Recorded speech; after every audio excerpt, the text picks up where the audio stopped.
Good evening, ladies and gentlemen, and welcome to another Q8 Pilot stream. Tonight, we are flying the Felis Boeing 747-200 Classic, one of the most advanced and complex aircraft ever created for flight simulation. It is by far one of my favorites for X-plane, and it is quite an interesting aircraft to learn.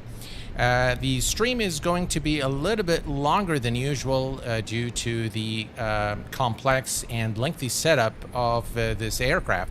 But what I intend to do this evening is, we're going to employ a few shortcuts to shorten the time to complete the preparation. Want to welcome all of you guys to the guys in chat. We have Sir Dongs24, Rand Cooley, my dear friend. Welcome aboard, Captain 380 Sven. We have with us New Manon. Welcome aboard, Rishal. Welcome, my friend. Thank you very much for your support, Sergio, Kenny Myers, Arrow, and we have with us also Camille. Hello, it's been a while, my friend. How have you been? Welcome. So here's what we're going to be doing today. I will brief you on our flight plan. We're going to take a look at the flight plan. We're going to consult the weather forecast as the weather in both Dublin and where we're departing tonight and Dusseldorf, where we are arriving. The weather is pretty bad, and I kept changing the flight plan because of the wind direction changes for the departing and arrival runways. Once we are done with the flight plan briefing, we will load up the aircraft with fuel and board our passengers, and then we will start preparing the aircraft for our journey into Dusseldorf, Germany. Gustavo, welcome aboard, and we have with us also Stan. Greetings, Stan. Welcome aboard. Abdul Qadir, good evening to you, my friend. Welcome aboard. All right, so our flight plan today is a departure out of runway 28 right at Dublin through the N3 Juliet departure. And of course, we're going to be doing INS today. I think a lot of you guys want me to do the INS, so we're going to be doing INS navigation. And then we are going to be arriving into Dusseldorf for the Pisa 1 Golf. Runway 23 left. This is an ILS runway. Now, of course, our aircraft does not have an FMC, so it is not capable of flying the SIDS and stars. So we're going to have to do that manually today. And if we zoom in here on here, so if we zoom in here, this is runway 28 right out of Dublin. And if we bring up the departure plate here, so you guys can see what I'm doing. All right. So if you look here, this is our departure. And what we're going to be doing today for the departure out of 28 right is we are going to configure the 114.9 Dublin VOR, and at about 2.4 nautical miles away from the VOR. So if we look here, this is the Dexon 2. So, all right. So let me zoom in here a little bit. All right. So here, as you can see, once we depart, we're going to take a heading of 308 degrees onto Delta Whiskey 128. At Delta Whiskey 218, we're going to be 2.6 nautical miles from the VOR station here, which is the Dublin VOR. At that point, we are going to turn to a heading of 004 degrees to Delta Whiskey 129, and then immediate turn. This is only 3.7 nautical miles, so we are going to make an immediate turn to a heading of 094 to intercept Delta Whiskey 124 and onto Indec, which is the transition. And at this point, we'll be able to about 9.8 nautical miles here. And at this point, we'll be able to switch on the INS for the rest, for the remainder of the flight. The arrival is, let's see here. So the arrival at Dusseldorf is going to be through the Pisa the Pisa 1 Golf, beg your pardon, which is kind of, well, here, let's take a look here. So once we arrive at Pisa here, which is the transition into the star, we need to maintain 6,000 and then 3,000 for the final approach into Dusseldorf. Now, there is a couple of... we're going to fly... There is... let me hide this just a second here. All right, let me remove that. All right. So we have an NDB station very close to Dusseldorf, okay, which is the Dusseldorf NDB 417 Lima, India. So what we're going to be doing is we're going to tune this NDB station upon arrival as well as the ILS frequency.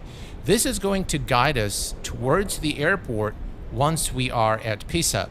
From Pisa, by the way, once we arrive here, we will switch to radio navigation and track the 095 heading to Agida. And from Agida, we will fly direct to this NDB station, since we don't have ATC2 vectors in towards Zamod and Bot. So we're just going to go direct to this NDB station. We are going to be flying at a final cruise altitude of 35,000 feet, and with that, the approximate flight time is 1 hour and 14 minutes. Good evening to you, Silas. How are you doing, my friend? All right, so now that we're done with the flight plan, we're going to hop into the cockpit, and we're going to begin the preparation. The first thing we're going to do is we are going to go to ground, and we're going to set our chocks and GPU. On. Cockpit to ground. Connect ground power. All right. So the next thing we're going to do is we're going to set our fuel and... Chocks are on. All right. So we are Ground approximately... connected. All right. So power is connected. Everything's good here. We're going to go to the load calculator. And we are going to set things here using a preset just so that we don't have... we don't waste a lot of time.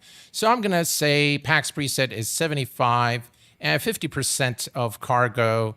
The final distance is about 480 nautical miles. So we're going to just put 550 nautical miles with a desired altitude of 35,000 feet.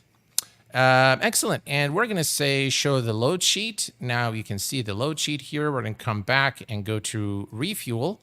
And we're going to say instant refuel. And now the aircraft is fueled. And we're going to go back to the payload, and we're going to say instant board. So let's see here. All right, instant board and load.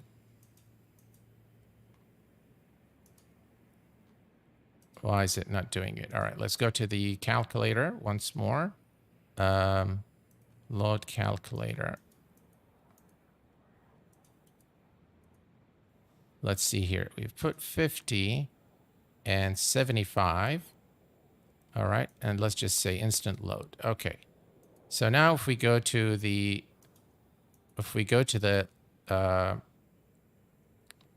refuel, instant refuel, okay, and payload, instant board and load. All right, perfect.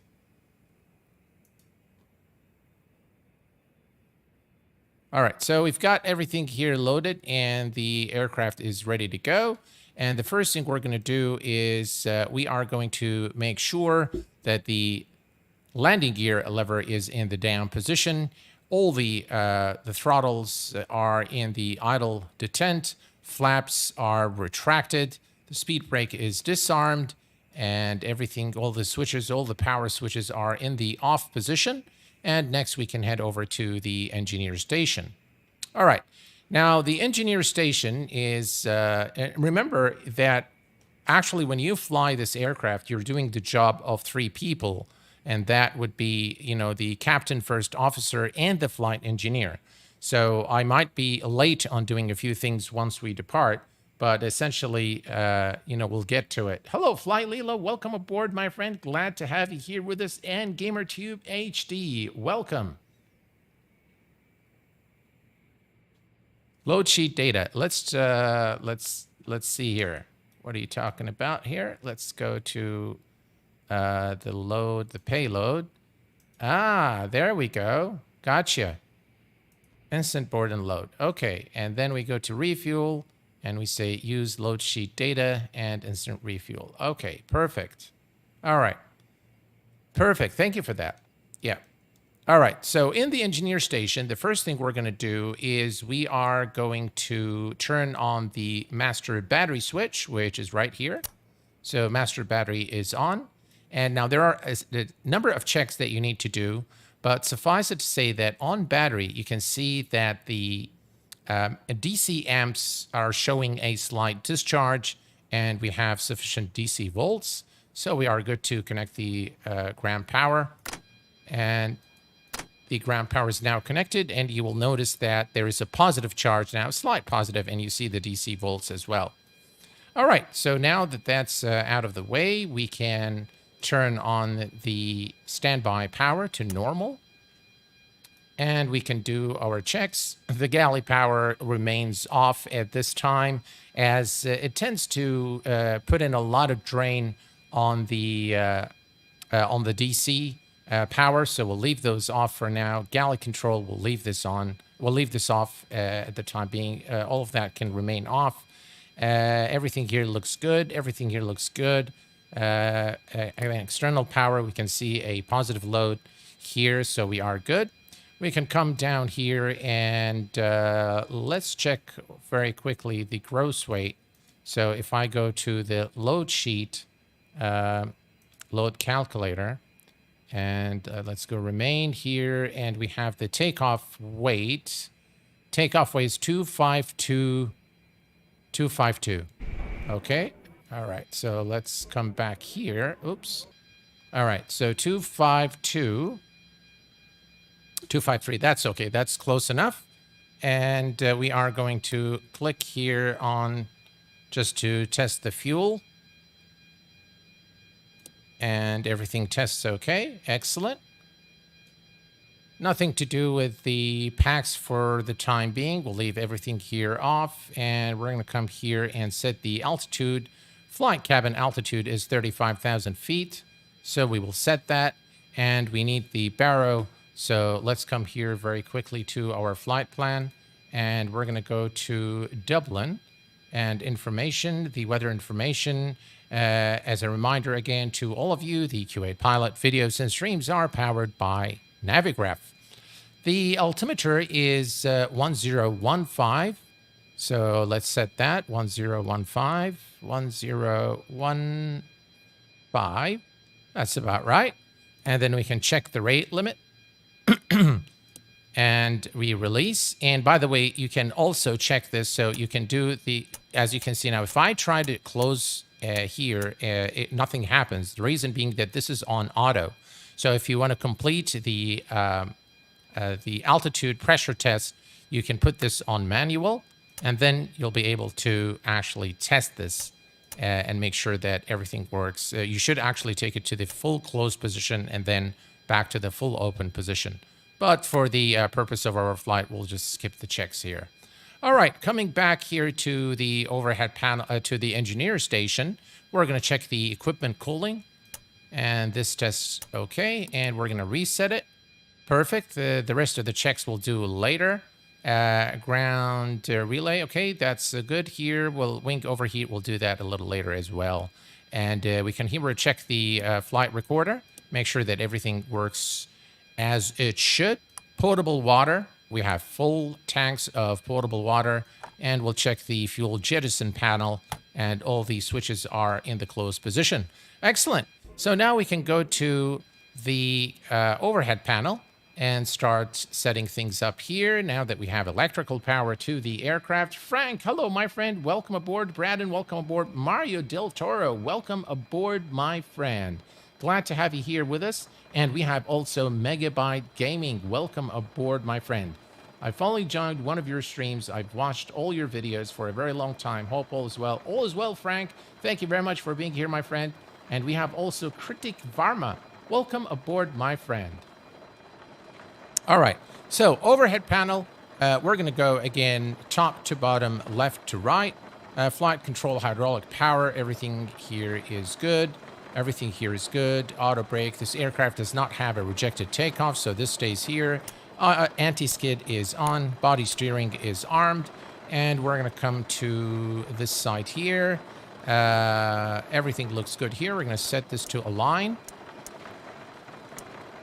All right, and engine ignitions are fine. They're all in the off position.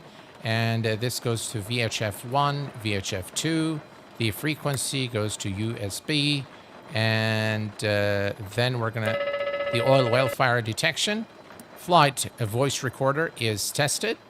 And start valve is off. Emergency light is armed. Ladies and gentlemen, this is your captain speaking. On behalf of the entire crew, welcome aboard the Boeing 747 Classic. We will depart shortly after we have our clearance and the cabin crew is finished with their preparations. For now, I wish you a pleasant flight, and I will be back during the flight with further flight information. All right, so that's the captain speaking, welcoming everyone on board. Non-smoking, fasten seatbelt signs, and we're going to lock the flight deck door. Everything here looks good. Everything looks good to me here. Everything is good here. Again, this goes to USB. This is not modeled, by the way, but we'll just put it on the right position. Radio master buses are both on, and we're going to test the stall warning. Check. And Mach warning test. Over rotation test. And wing anti-ice. Checks OK. And we're going to check the probe heat. Make sure it is operational. And we're going to turn it on, just make sure the lights go away. All right, and we'll do the same thing for the right probe heater as well. Excellent. Window heat can go on. And we can test this here. You can see all the lights are illuminated. And the power L1 and right, left and right are also checked. And everything looks good. All right, we can test the lights here on the overhead panel. Everything checks okay. And by the way, if you want to test the lights for the engineer station, it is located right here. And you can test here and look all the lights. Yep. All right, perfect. Now that we are done with the overhead panel, we're going to come to the flight instrument panel. And in order to test the instruments here, we need an ILS frequency. Any ILS frequency would work. So I think 11. There we go. So 11.15 is an ILS frequency. And we're going to click here to test. And then we're going to test the ILS. So we're going to come here to up. You can see that it moves to the left and to the right as well. And that checks OK. The current altimeter is 101. Was it 15? 1015. That's correct. So we're going to go ahead and set that to 1015. And let's go ahead and test the... There we go. Test is complete. Next, we're going to test the instrument warning test. And we can see the light here. Again, if you click here, see that warning light test. So that checks OK. Excellent. We'll worry about the hydraulic pressure in just a second here. We're going to come down here and test the altitude alert test and the ground proximity warning, as well as the rudder ratio test.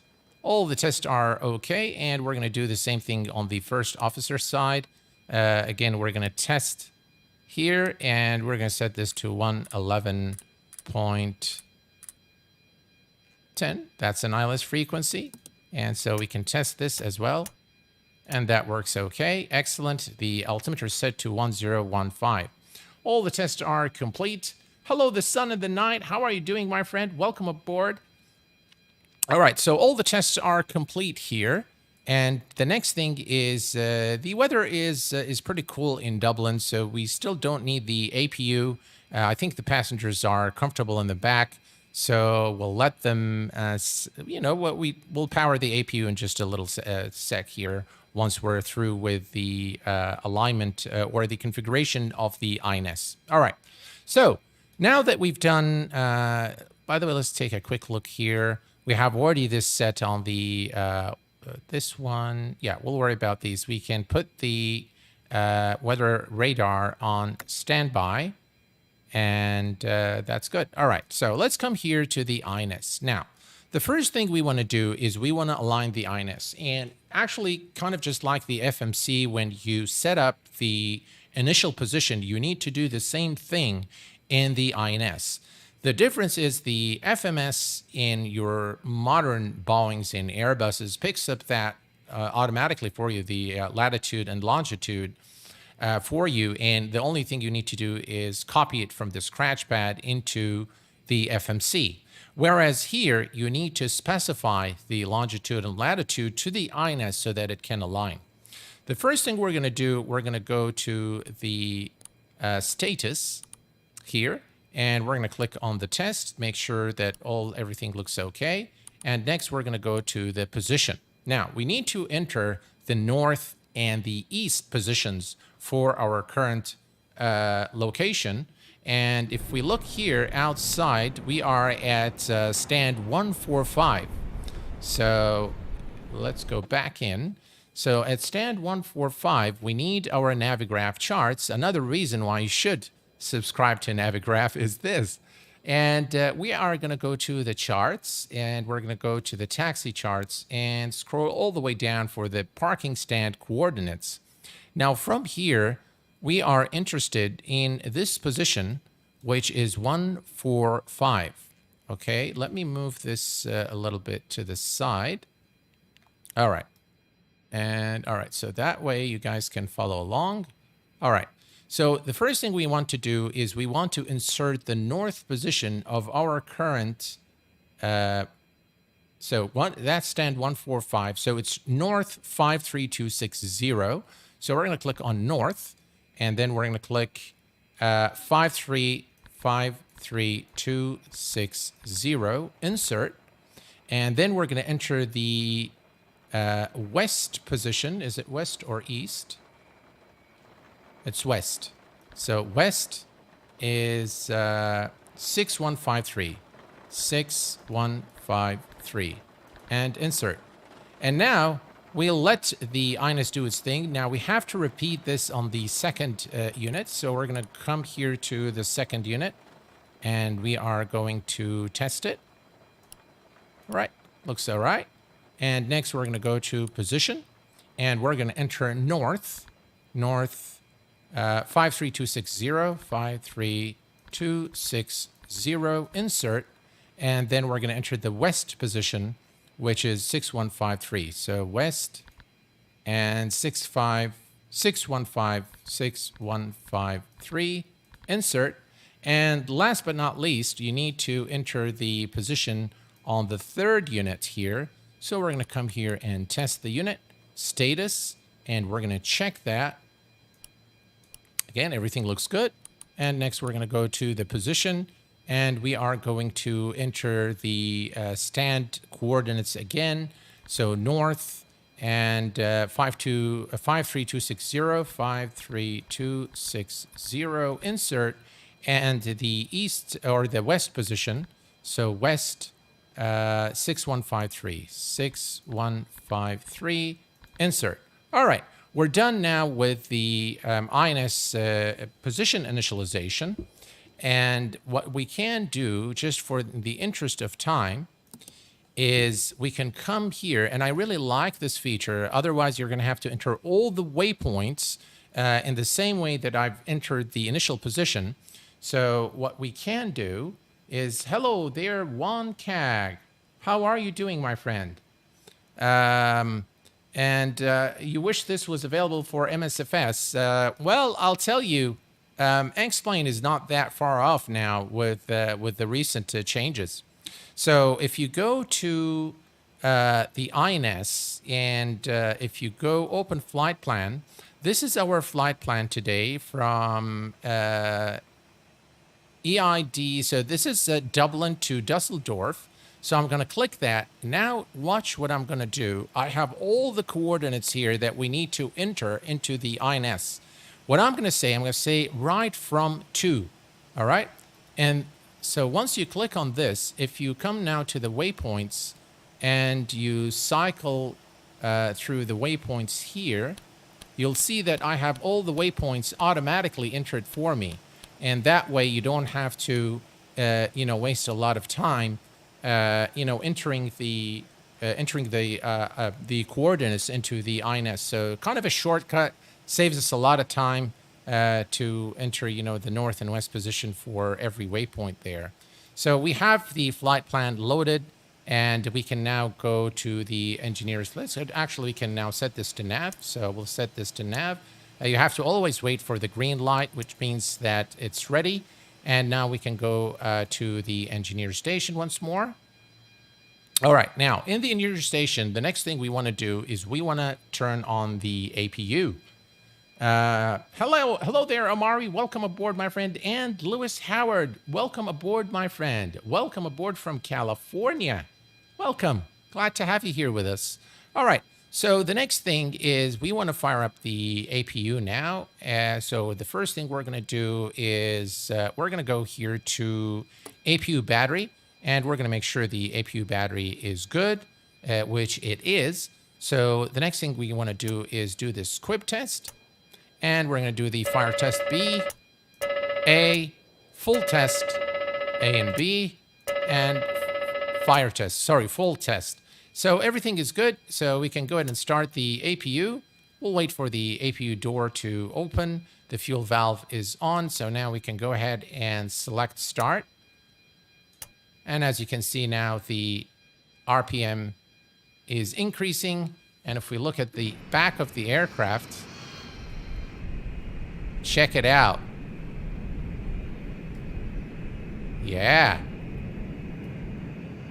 The texturing of this aircraft is remarkable. Very, very nice. All right. So back in the engineer station, we have now the APU running. Now, if we go to the APU here, down here, APU generator 1, we still obviously don't have anything because the auxiliary power is still not on the APU. But if we turn the bleed air on, and now we can close.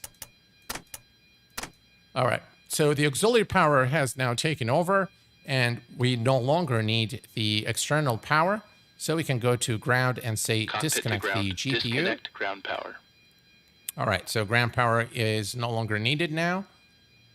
And if we go now to the APU generator, you can see the load here on the AC Ground volts power disconnected. and on APU Gen 1. So we are good there. Excellent. And the next thing we're going to do is we're going to come here, turn on the trim air and humidifier on. We're also going to turn on the recirc fans and the Gasper fans on. We can set the bleed air valves to open. So let's go ahead and turn those on for the time being. And we can turn on the APU. We'll put these on half for the time being. We don't really need full packs right now. We're going to turn them off anyway for the flight, for takeoff. All right, so everything here is set on this panel. We're going to come here and perform the engine squib test and fire test. So let's go ahead here and check squib OK, and then we're going to do fire test A, full test A, fire test B, full test B, and then complete fire test and the full test. Checks OK, and the after cargo heat is tested, and we're going to set it to normal. Lower cargo fire protection, we can perform the test here, bottle 1 and bottle 2, and also check the compartment cargo fire test, and everything checks OK. We're going to also test the wing overheat here, and that looks OK. Excellent. Everything else is here. All right, so now we want to check the brake pressure. Now, if you notice here on the so reserve brake hydraulic system 2, brake source says low pressure. So you want to make sure that we perform this test in order to ensure that we have sufficient brake pressure and that the pressurization brake hydraulic system is working. To do this, we're going to turn on air pump 1, and we're going to also turn on the electric pump hydraulic system 4 here. And now you can see the normal brake pressure. So you have it, the light is gone. And if you look here as well, you will no longer see the low pressure light blinking. And now we have verified that the brake pressure is done. A couple of things I'd like to do before we depart. We are going to come to our flight plan, and we are going to go to the departure. So let's remove that, and let's bring up our departure chart. No, that's not what I wanted to do. All right, there we go. Excellent. So we are going to tune in the VOR station, the Dublin VOR station 114.9er into the radio 114.9er and 114.9. All right. 114.9 is on the first officer. We'll put it on the captain's side as well, first officer side, just so that we have them both. All right, so everything now is looking good. And if we put this, let's see, number 1, dual. All right, and 3, 2...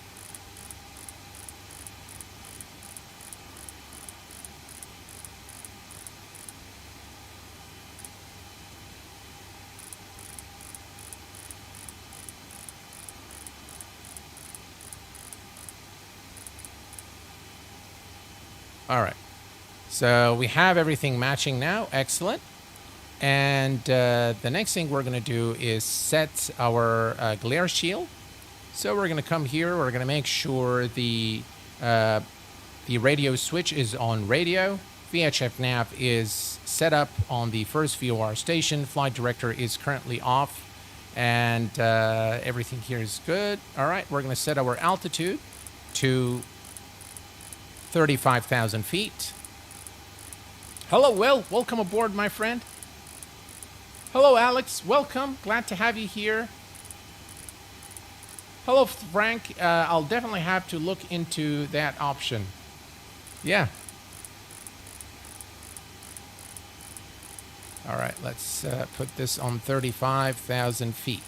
All right, 35,000 is set. Excellent. And everything is actually ready to go now. You know what, guys? I'm going to put this on waypoint. We'll put this on the distance time, so we have the time, the distance to the next waypoint, and we can put this one on waypoint time wind status. No, let's put this on distance and time as well. All right, perfect. Now, the next thing we're going to do is we are going to come to the performance calculation. We're going to read everything from the load sheet, and we're going to click here once to set all our speed bugs. And if you look here, you'll see that these are our speeds, V1, V rotate, and V2, and you have also the flap settings. Now, these speed bugs are set up as per the flight settings here, the flap settings here. So we're going to be doing flaps 10 for departure. So at 161, which is right here, we're going to retract flaps 5, flaps 1, and then we have the full flaps up at 221. All right, so that's how you set this. Another thing you'll notice here is you have the stab trim set at 3 units. The initial pitch is 17 degrees, and the optimal climb speed is 300 knots. Very, very important for our departure. The first thing we're going to do is we're going to make sure we have 3 units, and we do have 3 units, but you'll notice that the 3 units is outside the green band. And to fix this, we can come here and click that, and now the 3 is in the green band. And now we are good. Excellent. And the next thing is 17-degree pitch. That's achievable with the flight director. So if I turn this on and then I can pitch this here, you'll see that the flight director is moving up. 17, I think, is still excessive. So we're going to just climb at about 11 degrees or so, something like that. I think that's sufficient. All right, let me turn off the flight director for now. All right, so everything's good here. Let's go ahead and go to, did we forget anything? We're going to come down here, and we're going to make sure the auto throttle mode is on the EPR is selected. And everything else looks good to me. Let's go ahead and go to the checklist. And we're going to begin with the before start checklist. I think we need the beacon lights on. Beacon lights are on. And now we can call for the before start. Right, here we go. Before start checklist, please. Gear lever and lights. Down and check. Brakes. Parked. Start levers. Off. Radios. On and check. Flight control hydraulic power. On. INS. Check in nav. Compasses. Slaved. Window heat. On. By the way, I highly Seat belts and recommend no that you smoking. go through the checklist On. Emergency lights. because sometimes you'll Armed. there are a lot of things to Exterior do with lights. this aircraft, so Damn. this is kind of a good check. Exterior lights. Yeah, I think we need not the beacon, we need nav lights and logo lights. Check. There we go. Flight instruments. Check. Altimeters and clocks. 1015. Set and cross check. Radio INS switches. Radio. Radar and transponder. Standby. Indicator lights. Check. Engine and wing anti-ice. Off. Stall warning. Check. Mach airspeed warning. Check. Auto brakes. Check and off. Body gear steering. Arm. Anti-skid. On. Autopilot and flight director. Check and off. Takeoff warning. All right. So the Damn. takeoff warning is linked to number 3 engine, so that's the only one we have to move. Check. Auto flight enunciators. Check. GPWS. Check. Instrument warning. Check. Flight director computer selectors. Check. Instrument source selectors. Normal. Reserve brake valve. Closed. Spoilers. Down. Static selectors. Normal. Oxygen mask and regulator. Check and emergency off. Brake pressure. Check. Stabilizer trim. Check and on. Rudder and aileron trim. Check. Checklist completed. All right, so we are done with the before start checklist, and this is before start. So the first officer has some things to do, and the captain flying has things to do as well. So before engine start, I think we need to turn off the packs. So we're going to turn the packs off, and we're going to go back here to fuel boost pumps we need to turn on. Now, one thing to note, we don't have anything in the center tank, so this is actually a short flight. So normally, if you have something here in this tank, and you need to have, you see there is a fuel here, number 1 reserve and number 4 reserve, and that's XP realistic. What you do is you would turn these 2 on, turn those 2 off, and then turn the boost pumps, turn the reserve so that you feed from the center tank to those tanks first. Right now, we don't need to do this. The only thing we need to do to ensure that we have sufficient balance of the aircraft, the fuel balance, is that we need to, so we can leave those off, those boost pumps can go on. We need to ensure about midway through our flight to turn the reserve valves open and let the fuel feed engines number 1 and engines number 4. The fuel heat is off and hydraulic. Now we have to turn this off. So I'm going to turn this off and turn that off. Now you can see there is no hydraulic pressure anymore, and we are good. All right, let's come here to... So if we look, hydraulic quantity is checked. We've already done that, and let's go ahead and start. Battery on. APU panel check. Auxiliary power check. Engine oil quantity. Check. Fuel quantity. 2,1,776 kilograms. Fuel panel. Check and set. Pressurization controls. Check and set. Bleed controls. Check and set. Hydraulic quantity. Check. EPR computer. Let's see. Go around. Circuit breakers. Check. Indicator lights. Check. Electrical panel. Check and set. Air conditioning controls. Check and set. Fire control and wing overheat panels. Check and set. Equipment cooling. Check. Passenger oxygen. Check. Hydraulic panel. Check and set. Fuel jettison panel. Check. Crew oxygen. On. Oxygen mask and regulator. Check and emergency off. ADPs off. Checklist completed. All right, so the checklist is complete. Everything is looking good. Next checklist is the after start, so we can now push back out of our position and head over to runway 28 right for departure. Plugins, better pushback. Ground to cockpit. Start the Please push. show me where you want to go.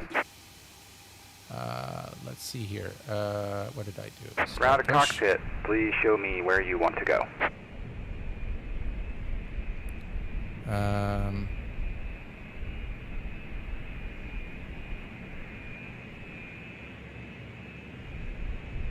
Let's see. Should I put it this way or the other way? Oh, no, that's fine.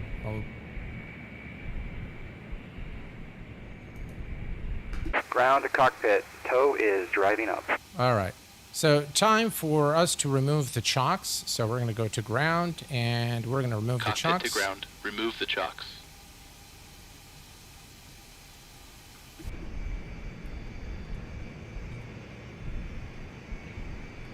And now you can see that the chocks have been removed. Chocks removed.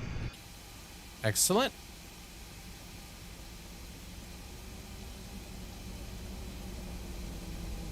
Cabin crew, arm slides.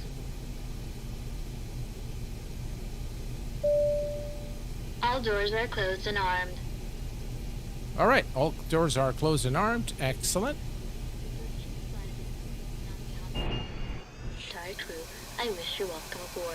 Okay, Please take your all doors seat and back hatches and are closed, ready to Also, connect. Make sure your seat back and folding trays are in their full upright position.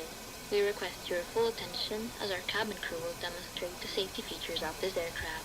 When the seatbelt sign illuminates, you must fasten your seatbelt. Very nice passenger announcements as well.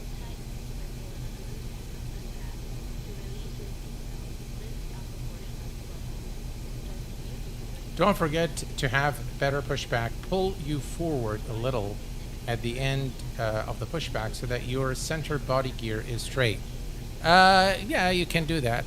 It's all right.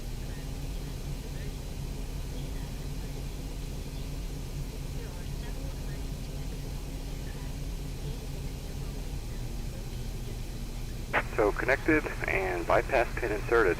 Release parking brake. All right, let's release the parking brake. Parking brake released. Starting pushback, and you may start engines. All right, and we have clearance to start our engines. So we're going to come here to the overhead panel. We're going to go to start valve. Ready to start the engines. All right, and we're going to start with engine 4. Ready for engine start. We're going to start with engine 4, followed by 1, 2, 3. That's the sequence we're going to follow. So let's start with engine number 4. Starting engine 4. Starter valve open. All right, start valve is open.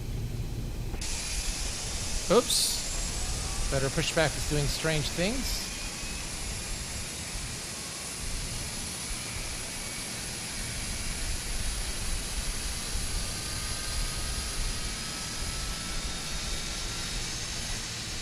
and 2. Not sure why better pushback does this, but let's go ahead and give it fuel. Fuel on. Light up. Starter off.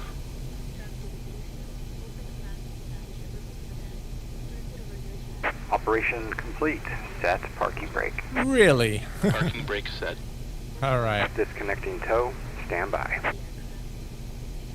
So much for straight. Yeah, exactly. All right. So, all right, we'll wait for the engine to stabilize.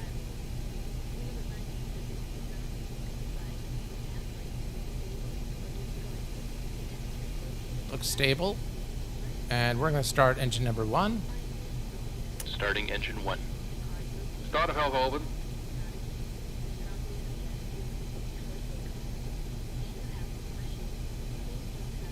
Takes quite a bit of time to set up the aircraft, and if we really wanted to do all the tests, by the Engine way, stabilized. it will take a long time.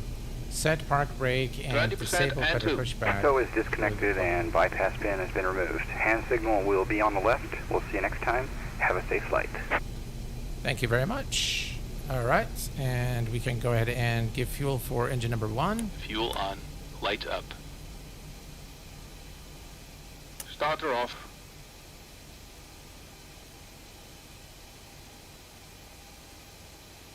Excellent. Engine stabilized.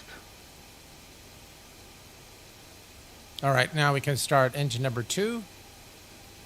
Starting engine 2. Start of valve open. They've done a really good job with the texturing of the cockpit there. It looks fantastic.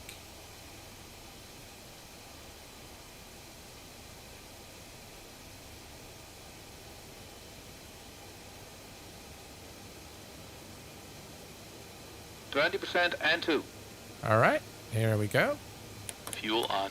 Light up. Starter off.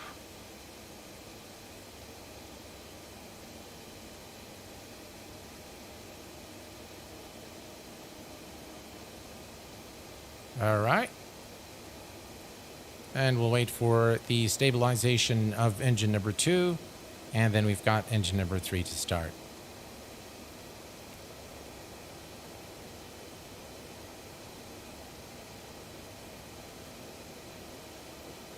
Right, looks like engine's stable. And now we can start engine number 3. Starting engine 3. Starter valve open.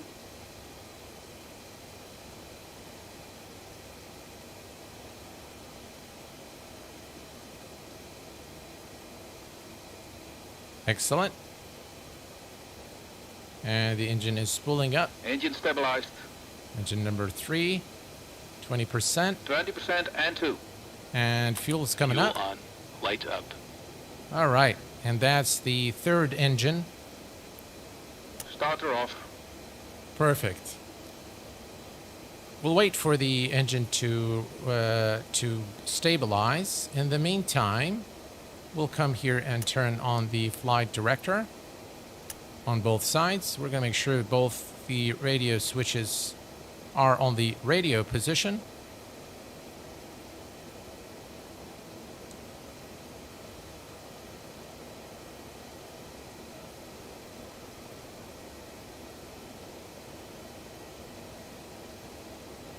All right, and now we can go to, oops, we can go to the engineer station once more. You will notice now that the flight data recorder is working, and you can see the light illuminated. And we can come here. Now, is the engine stable? All right, we'll wait for the engines to, all right, let's go and turn on the hydraulic system. Fuel heat is off. Fuel boost pumps are on, and everything's looking good. Excellent. So now we can trip the gens so we're going to close all these gens, and the aircraft will be off the APU. Yep, all engines are stable. Excellent. So Gen 1, 2, 3, and 4. And now, as you can see, we are off the auxiliary power. And we can go ahead and turn on the bleed air, and we can turn off the APU. APU is now off, and the aircraft looking good. And we can turn the packs on now, I believe we turned them. Let's turn them on. All right. Packs are on if they want us to anti-skid and probe heat. So probe heat is right here. So we're going to turn those on. And now we'll go for the after start checklist. All right, so after start, let's see here. Electrical panel, beacon lights, start switch needs to go to the off position. And that's it. All right, now we can do the after start checklist. After start checklist. Flight recorder. On. Start switches. Off. Beacon lights. On. Brake pressure. Check. Start levers. Idle detents. Engine anti-ice. Off. Electrical panel. Wait. So there we go. That's off. What is it complaining about? That's off. That's off. And we've disconnected the split system breaker. So why is it not happy with the electrical panel? That's all right. Those are good. By the way, we need the galley power. I'm not sure what is why is it not happy with the. Everything here is good. So check. Pack valves. Open. Dual warning lights. Out. Hydraulic panel. Check. Flight recorder. On. After start checklist completed. All right, so the after start checklist is complete, and the next is the taxi checklist. Takeoff data is set. We're going to set our flaps to flaps 10. Flaps 10.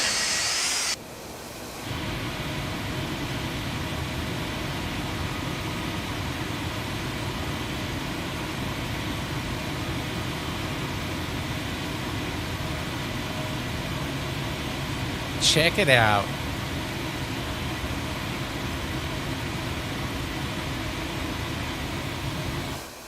All right, so flaps 10, takeoff data is set, stabilizer trim is in the green band, and probe heat is on, flight controls. All right, let's check the flight controls, and to do this we're going to do full up.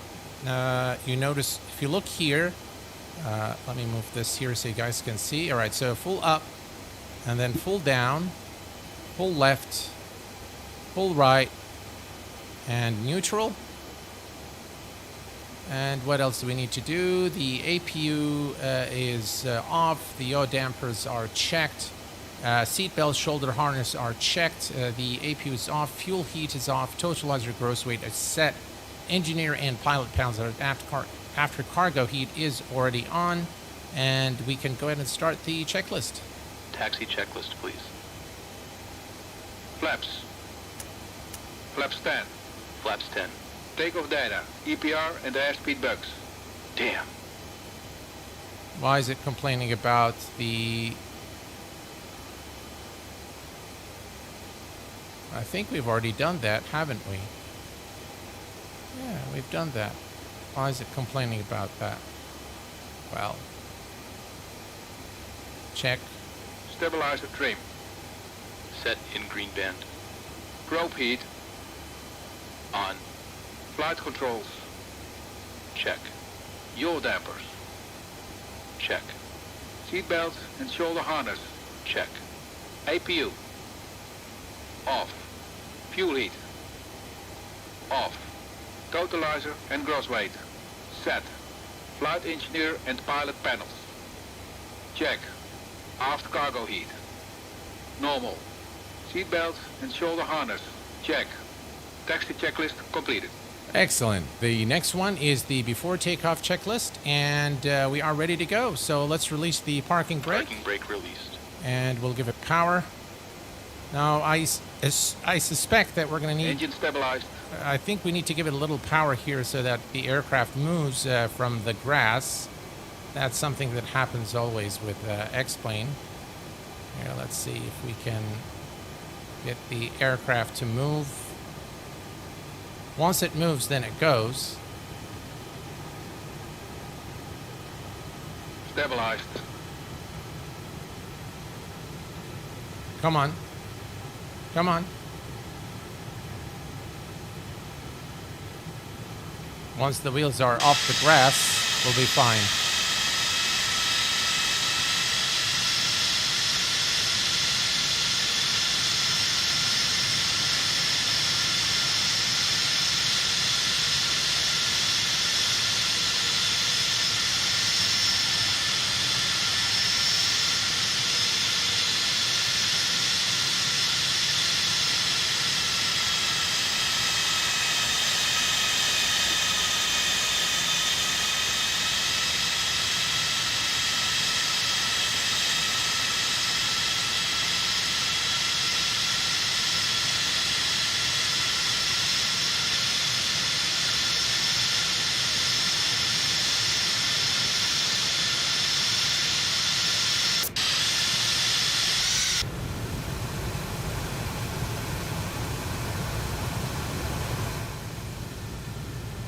Just really a majestic looking aircraft.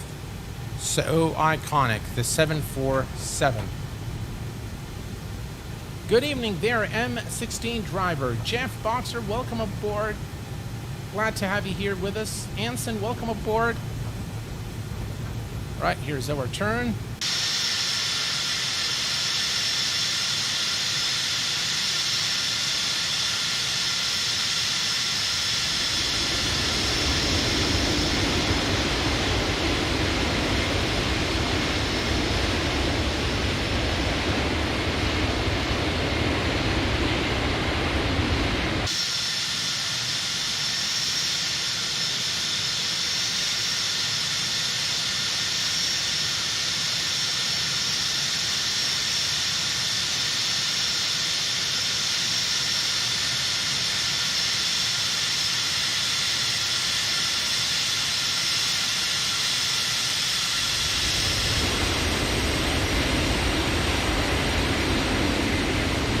Look at that. When you go over the grass, you see that you know, the dirt all. I just love X-plane. All right. So we're coming up here. Now there's one thing I will not do until we are lined up on the runway on the before takeoff checklist, which is disabling the body steering, and that's because we're going to need it to steer the aircraft to enter the runway. So we'll do the before takeoff checklist right before. We'll just leave that one item unchecked until we are on the runway. All right.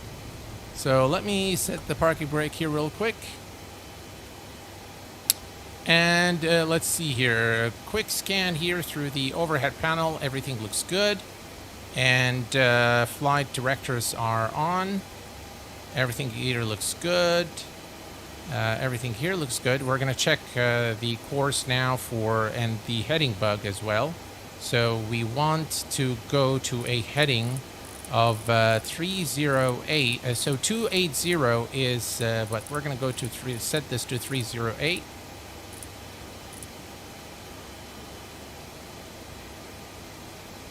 Where is the heading bug?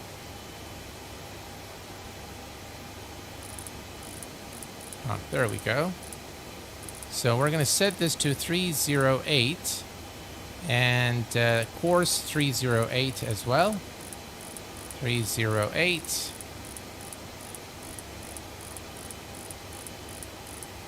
Sorry, 328. 328.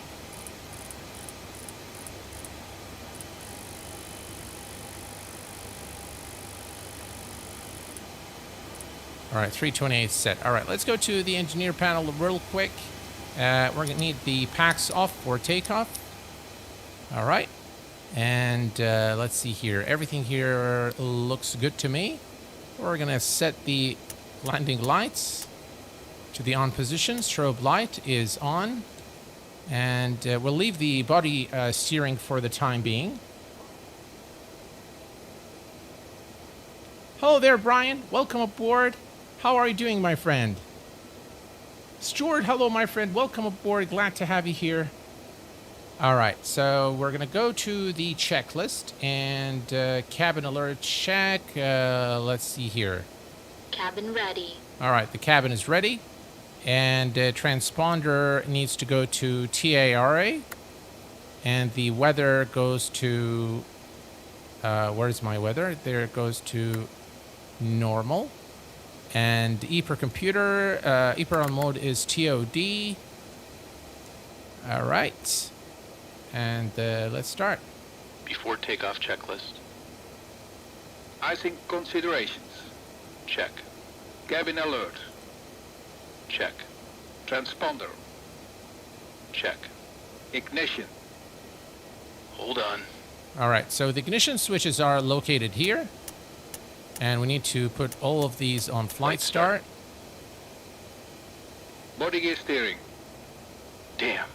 We're going to leave that one. I will disarm it once we are lined up. So I'm just going to say check. Back valves. Closed. Pressurization mode selector. Auto. Fuel boost pumps. On. Cross feed valves. Check. Before takeoff checklist completed.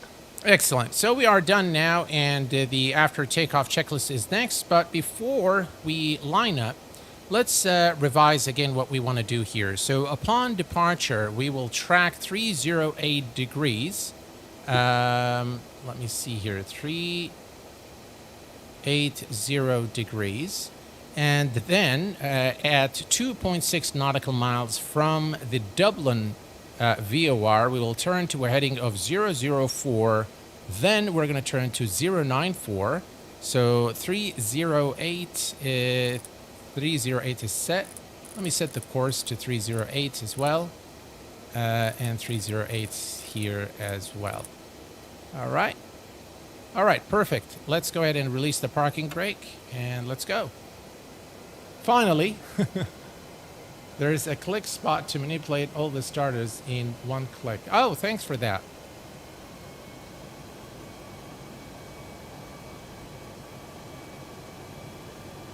You can tell the aircraft is pretty heavy.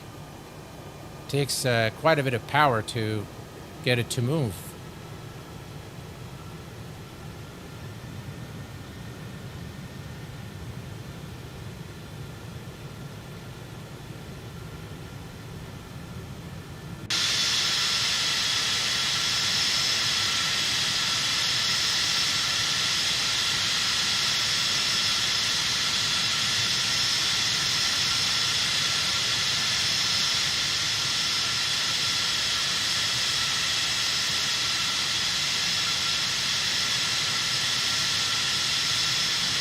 Wow, look at that. I should have probably taken the taxiway over there, but that's all right.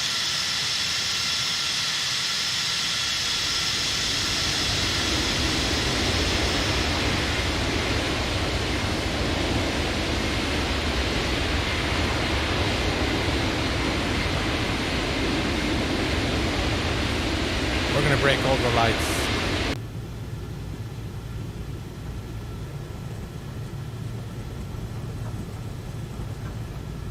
All right, we are ready to go. So what we're going to do is we're going to give it power. Let's wait for stable. Little forward pressure on the yoke.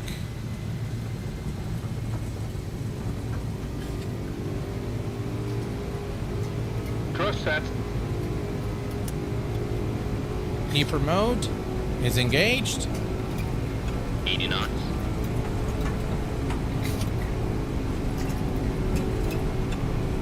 100 knots. Ease off the forward pressure. V1. Rotate. Rotate.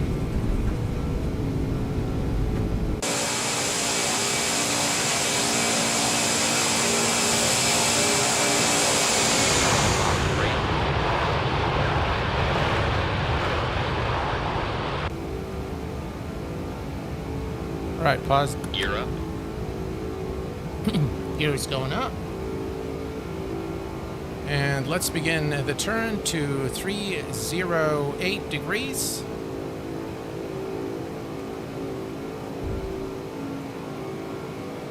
Gears up.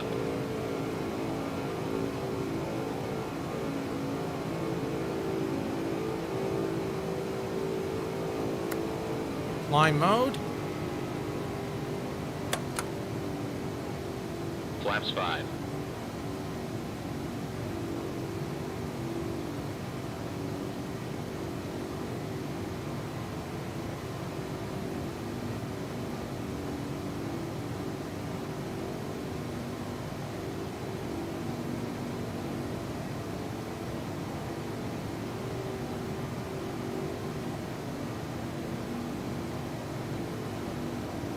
We're looking good.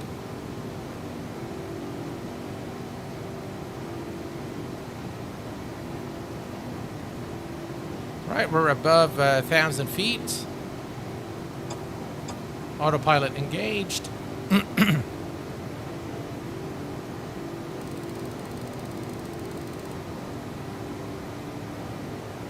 And we can now switch to a heading of 004 degrees.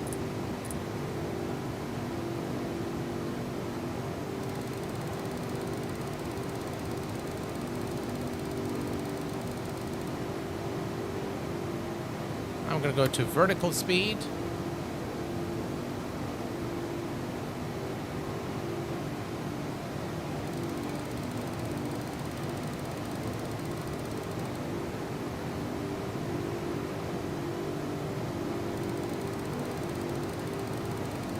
And if you look at the charts here, that's where we are. And let's go to 094 degrees.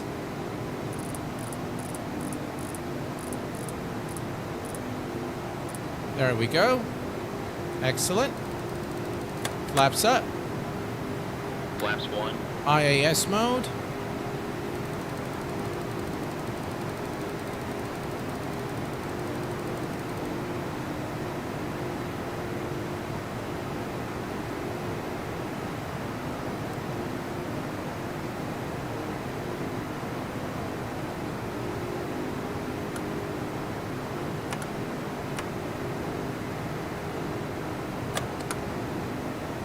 Flaps up.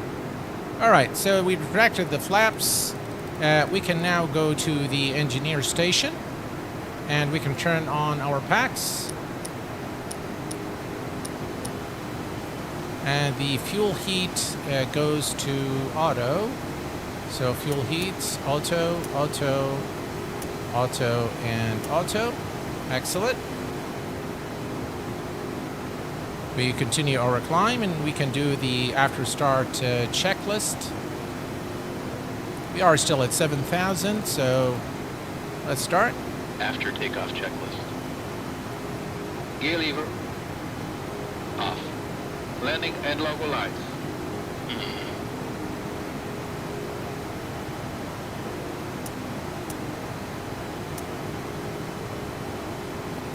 Off. Ignition. Check. Seatbelts and no smoking sign. Check. Back valve. Open. Fuel heat. As you can see here, Auto. we Off. are Takeoff on the checklist completed. on the SID. A little bit off, but not too bad. All right, the after takeoff checklist is now complete, and we are approaching 10,000 feet. We can start increasing our speed. So I'm going to change this here to 200, 270, 280, 281. Okay. Now we're going to go to speed. All right, so we're going to go to speed mode.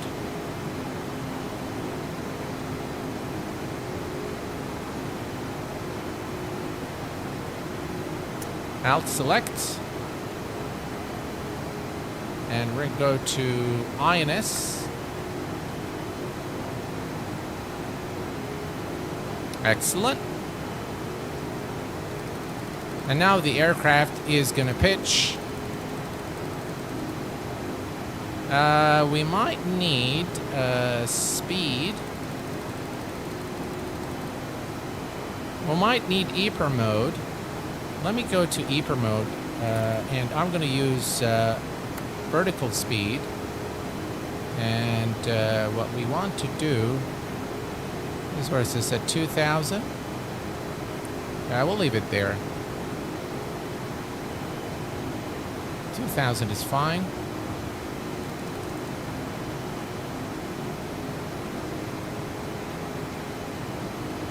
And ladies and gents, we are now on our way. And if you look here, you have nav in green.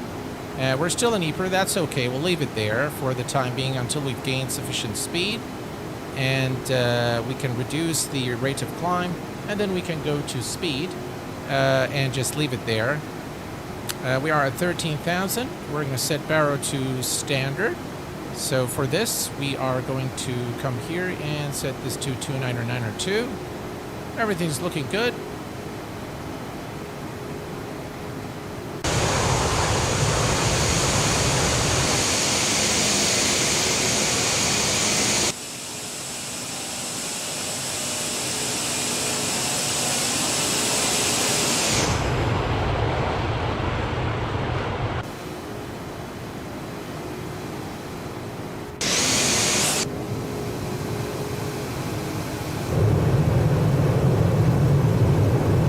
How about that, ladies and gents? Look at those clouds. X-Plane 12 is absolutely amazing.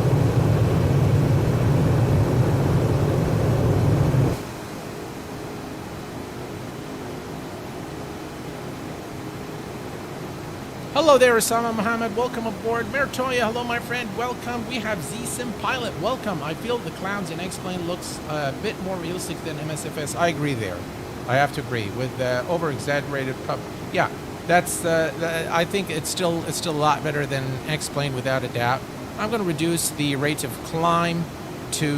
Let's see here. Where is our rate of climb? Let's reduce that a little bit to maybe 1,800 feet per minute. There we go. That's better. Reduce it and gain some speed.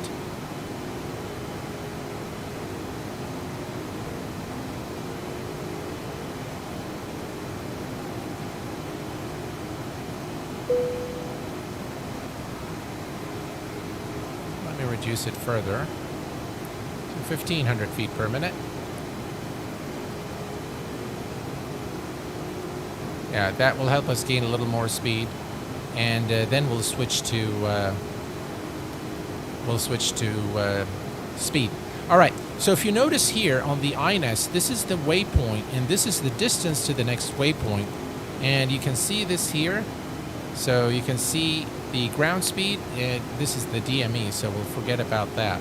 But now you can see that the waypoints are here. And by the way, this needs to go, the radio goes to INS. Oh, no. INS here as well. Yeah, you can see this is now going straight. Now we have the miles to the next waypoint here as it changes. So we're in position from 1 to 2. And this is the distance. And you can also verify this on the INS. You'll see an alert as you come closer. And here everything's looking good now. Perfect.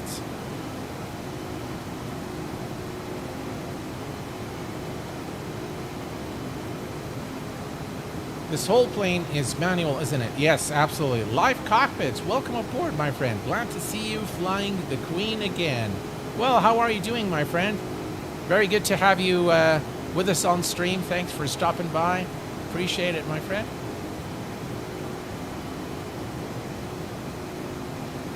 Without using the FMS option on this aircraft, how do you know you're at TCUTD? You have to calculate it manually.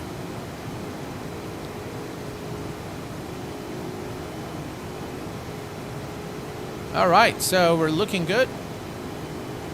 And if we go to our friendly Navigraph chart, you'll see the aircraft has picked up the INS, and we are now on the exact path on Navigraph. By the way, something very useful if you are flying this aircraft and you want to use the INS and you want to do what I did to save time by exporting the flight plan, I highly recommend that you bring, what is this? Why is our speed so low? All right, let me go to there, 1,000.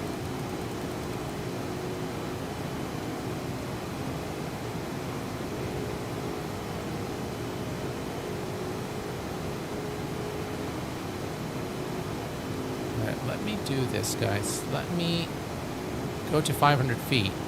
We're going to gain the speed, and then we'll switch to IAS.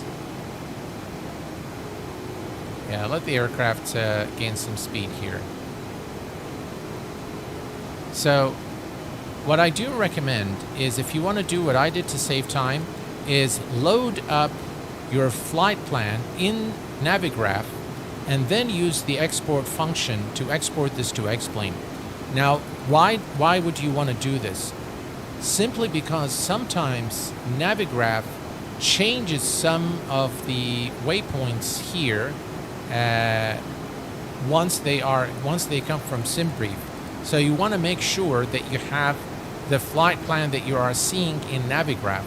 So always use this export function, xplane, and then it will automatically open the output folder of your xplane 12 installation, and then you can export the file there. All right, that's what we're doing here. Everything's looking good. That's our destination. And now we can see the speed is looking good. And ladies and gentlemen, Alex just came in with 5 gifted memberships here at the channel. Alex, thank you very much, sir. I appreciate your support. And guys, if you've received a membership from Alex, please be sure to say thank you. All right. What we can do now is go to IAS mode. And now the aircraft will basically pitch up, but it will also maintain the current speed that we have here.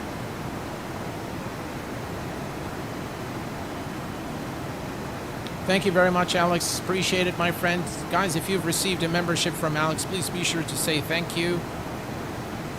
All right, so we're going to maintain this speed now, and we can accelerate a little later.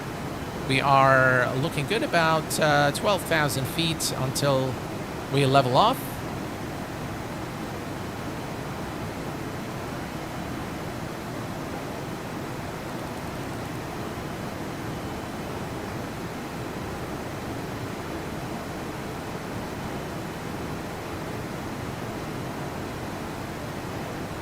What a beautiful looking aircraft.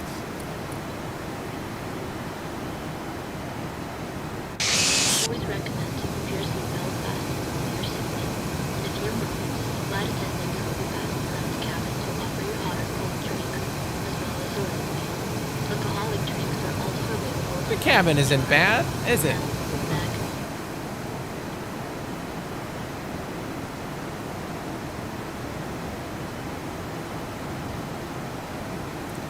All right, everything's looking good. 35,000 feet is our final altitude. We're doing good. Speed is, we're maintaining our speed and still climbing.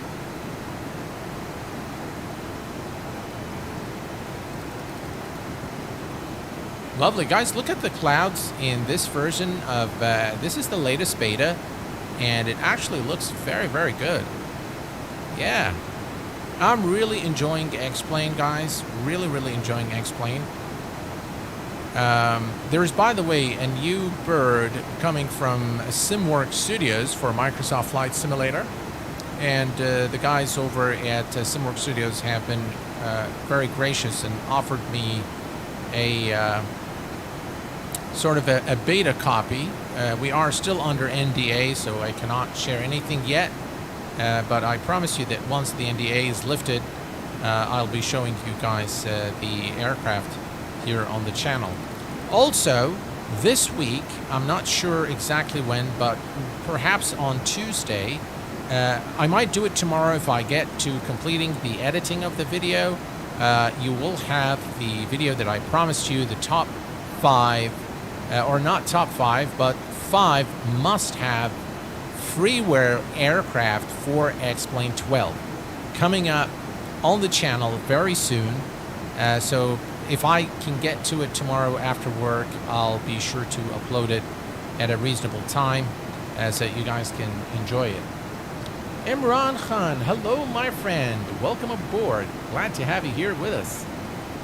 It's getting better, but the clouds still need a bit more polishing in my humble opinion. I absolutely agree with you.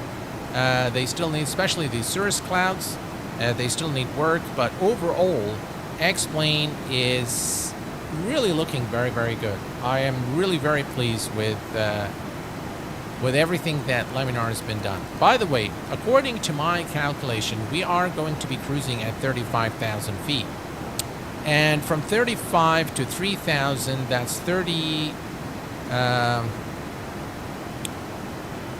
that's 32 times 3, that's 96 miles, 96 plus 10 for contingency. That's 106 nautical miles, so we need to begin the descent 106 nautical miles out from Dusseldorf to reach 3,000 feet for the initial approach altitude. And all of that stuff we're going to configure a little after we reach cruise altitude. We'll worry about all of that good stuff once we are there. All right, the aircraft again is pitching to maintain our speed. And we continue the climb. About 7,000 feet to go. I mean, this looks like a really nice view right there. Yeah, look at that. Here, let me switch the external view real quick. Look at that. This is default X-Plane 12, ladies and gents. No add-ons to enhance scenery, no scenery enhancements, no scenery, nothing. This is just all plain X-Plane.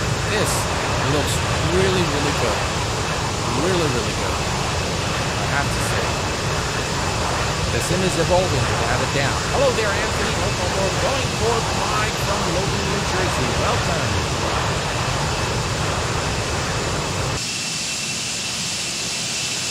Isn't she the queen of the skies? Look at this beauty.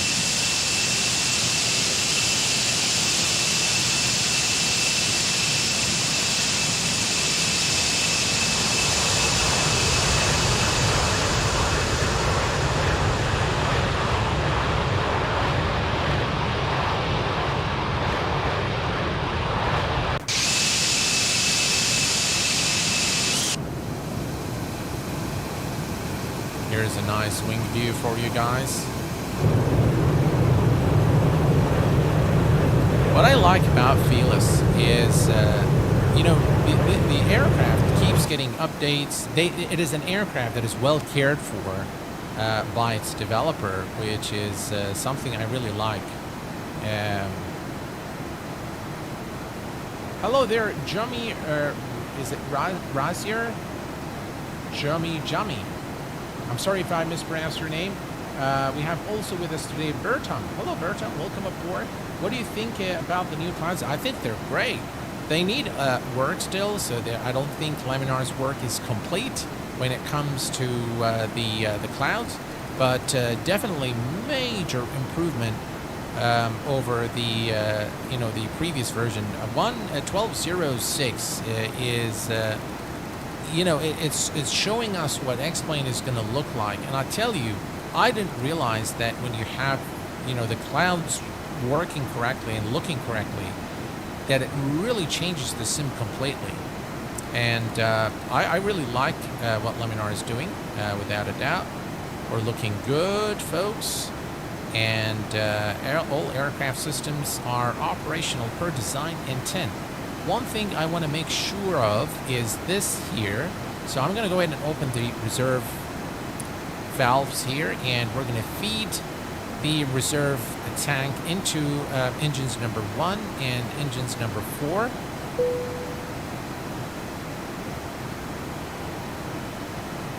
Right, so you'll see now the fuel decreasing from the reserve fuel tanks here and feeding the tanks here. You see here it goes by 10 and this one goes at, until this is empty, and then we're going to turn it off just to maintain the balance here and have sufficient fuel for the remainder of our flight.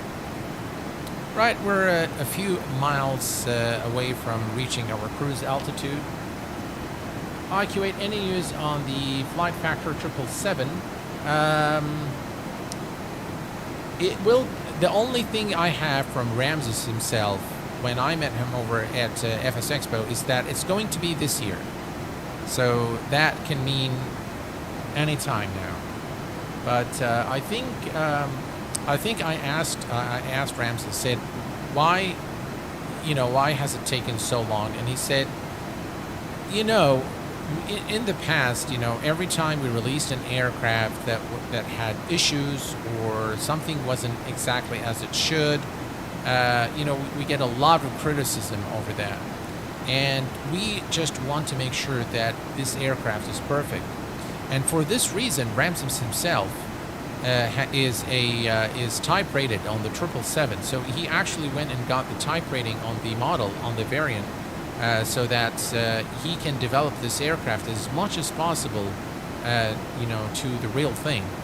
So and for those reasons, they just want to make sure that everything is in tip-top shape before they ship the aircraft out to the community. Pete James, welcome aboard. Been following you for years and only just realized I hadn't subscribed. Oh, well, welcome aboard, my friend. Welcome to the Q8Pilot family.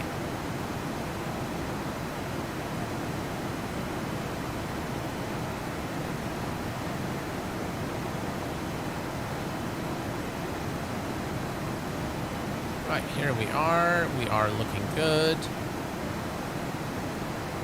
Excellent. And about 3,000 feet to... You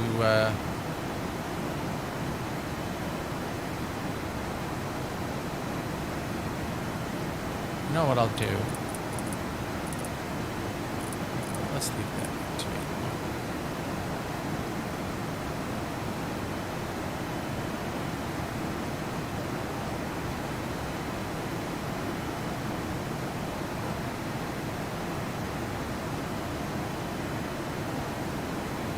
Are we still on Ypres? We are still on Ypres.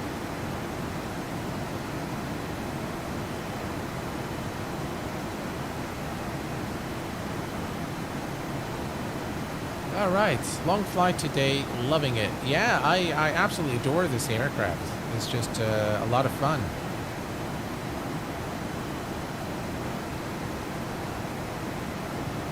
I mean, those clouds look pretty nice, with the exception of this little puff here.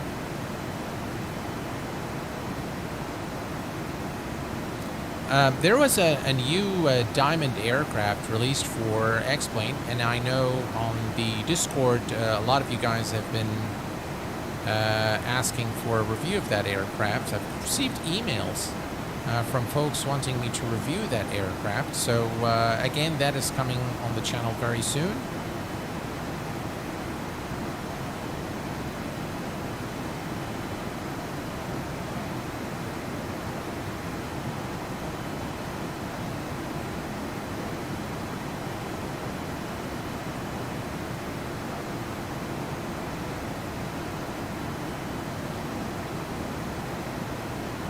All right, 2,000 feet to go.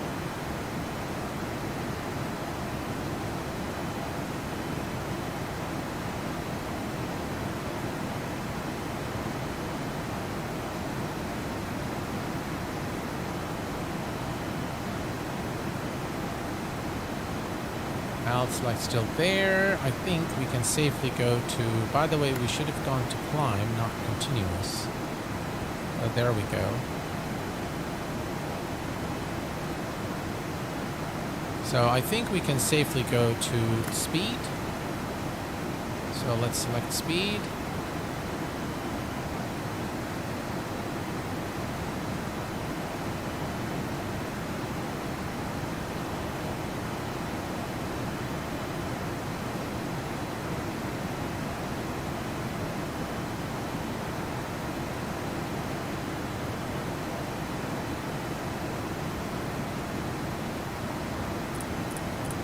reduce the speed just a little bit here. Let's put it at 270. It's actually 300 is the optimal climb. 300 is the optimal climb.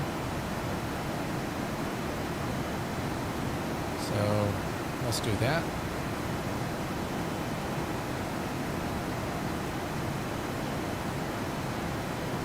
And here's a look at the outside. How about that?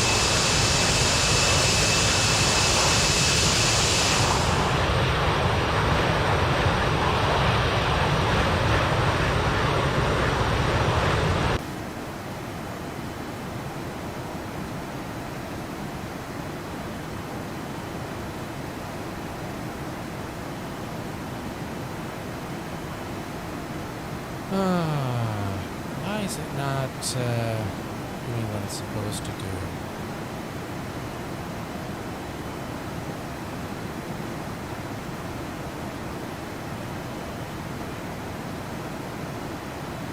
Alright, well, it's 1,000 feet to go, so we are okay there.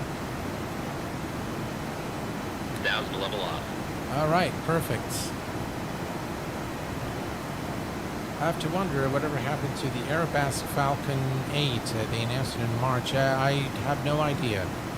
JB. And thanks for being here, JB. I think it's been a while. Hello there, Nuke. Is Felis a Dutch developer? The onboard checklist narrator sounds so Dutch. I don't know. He might be.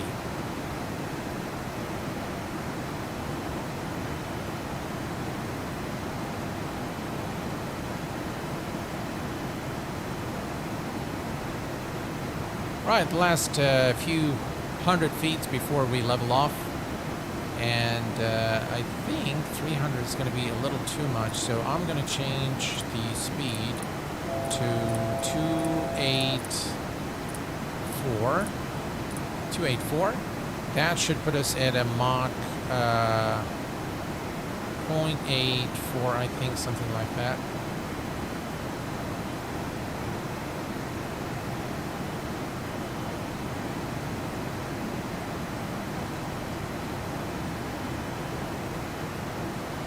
Hello there, Thomas. Welcome aboard, my friend.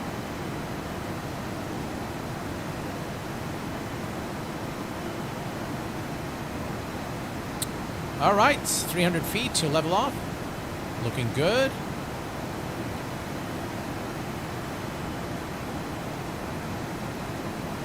And if we come here, now what we'll do for the arrival into Dusseldorf, if we go to the performance calculation and go to landing, now we're going to load everything from the sim because we've already, so that's from the sim, and now we have all our speeds here, and we'll set the bugs a little later. All right, now we have alt select. As you can see here, we've reached the altitude there, and speed is auto throttle is on speed.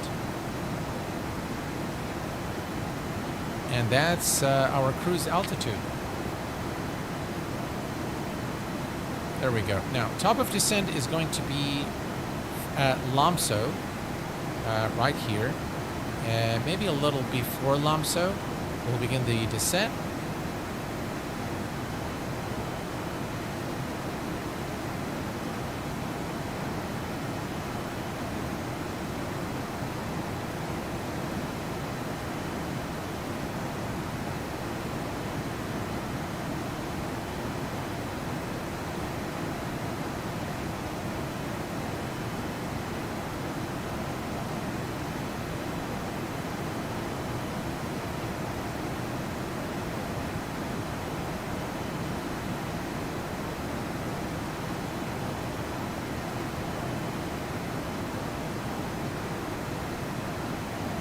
Sorry guys, I just received a phone call.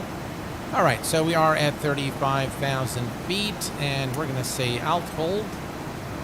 And now we're looking good. Excellent. So, as you have witnessed, the 742 Classic by Felis is a handful of an aircraft, mainly because when you fly this aircraft, we're actually performing the job of 3 people. and that's why the preparation takes a little bit of time. The weather isn't very accurate. It should be overcast unless you're not on... I am on real weather. And if we look here, so we are at 35,000 feet. If we go to the weather here, and we're going to go to the cloud cover. Cloud cover at our altitude, which is 34. No, there is no cloud cover here, so whatever we see below us, so maybe we'll see at 3. I don't see overcast here. It might be at 26,000, 22,000. And by the way, if we go to the turbulence, I just want to check at 6,000. We'll see that we are okay. We are passing through some turbulence, but at 2,000 feet, there is some turbulence over at Dusseldorf. So we are probably going to go through this turbulence here, which isn't bad, as you can see here from the color code. So not that strong, but there is definitely turbulence as we make our way towards Dusseldorf. We're looking at 0.84 Mach, so we are okay here. We'll leave it there. We don't need to worry about it for the time being.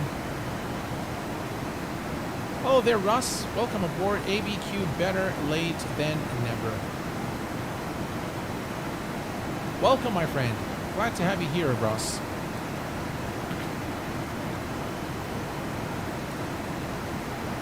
I own this add-on for more than a year, but have never flown it. Too complex.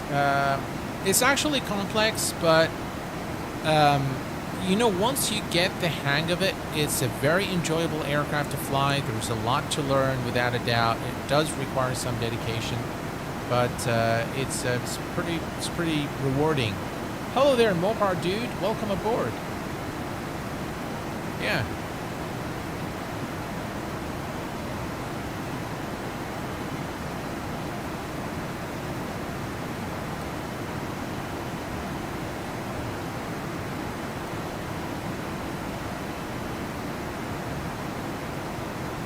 Everything's looking good here as well. Our INS devices are doing what they're supposed to do. We have the waypoints here, the distance to the next waypoint here. And we have this, we can actually set this now very quickly. Down here, we have 417 set to the NDB station at Dusseldorf. This is the Dusseldorf NDB. So we're going to leave that one there. It will help us once we are closer to our destination. And what we can also do is, if we come to, let me remove this here for a while. All right, if we come to the arrival, here we have, this is Dusseldorf. This is the NDB station somewhere there. So let me bring up the chart for the runway is going to be, let's see here, runway 23 left, and we'll overlay that. So that's 23 left. No. We want Dusseldorf, so let's remove that. 23 left at Dusseldorf. And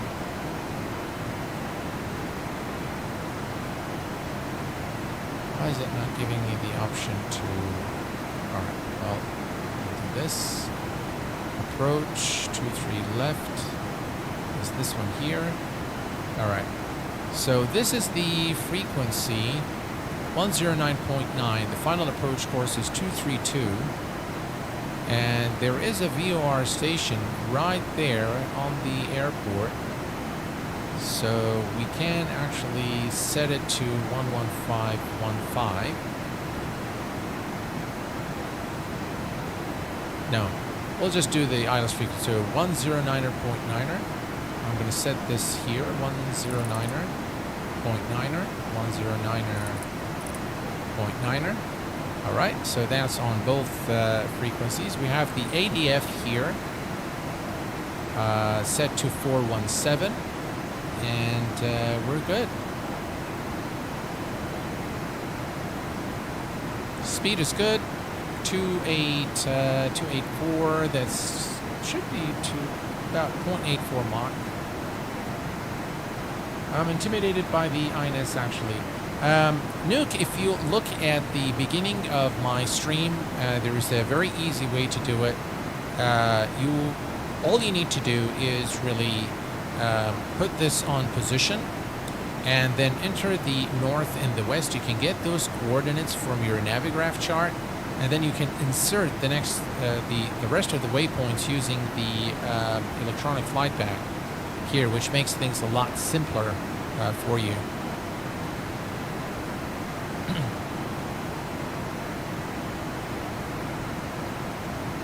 Hello Sven, welcome aboard. No pain, that one is absolutely fantastic. I totally agree. Yeah, it's a really, it's an excellent aircraft. Hello there, Martin Farkas. Hello my friend. Is this beta version of X-Plane? Yes it is.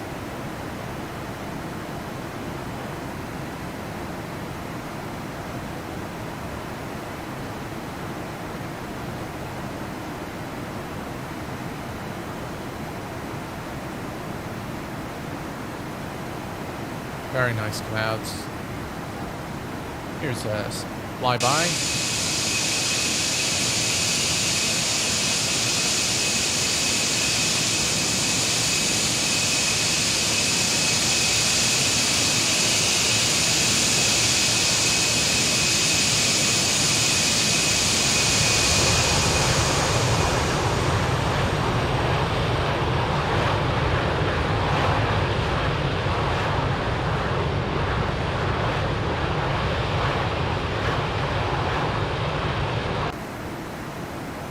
Very, very cool.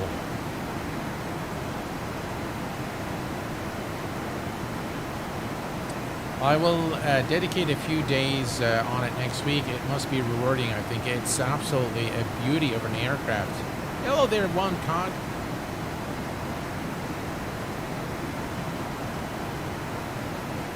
Yeah, it's one of the best add-ons for flight sim, in my view. The fidelity in this aircraft is just amazing. Amazing work by Felis. I love this aircraft.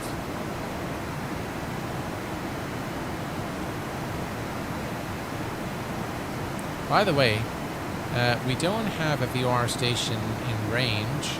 I wanted to show you this. Listen to the radio. We're not going to hear the beeps yet because we are not in range of any VR station, but I'll come back to this once we have a station in range.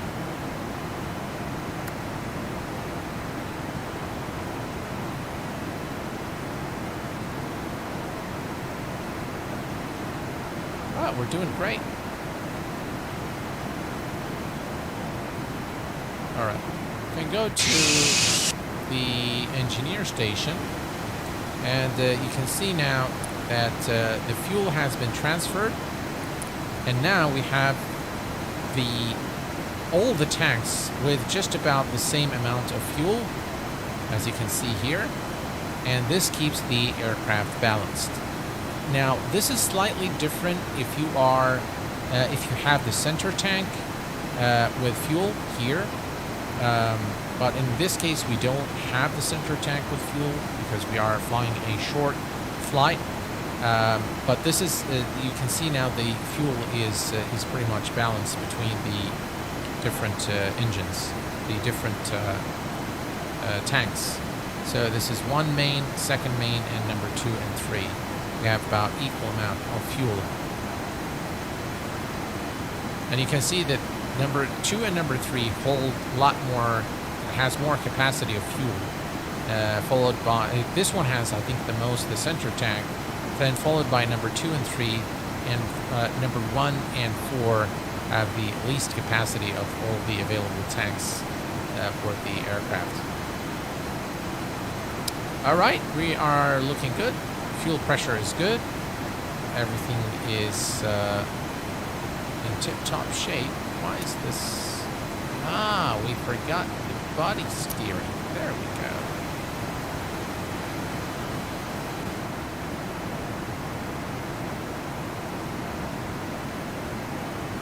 Bye-bye, Drashal. Take care, my friend.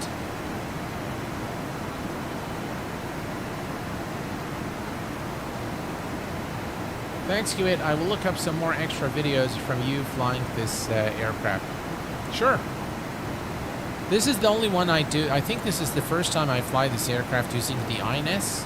So if you are specifically interested in the INS, I recommend that you take a look at this one.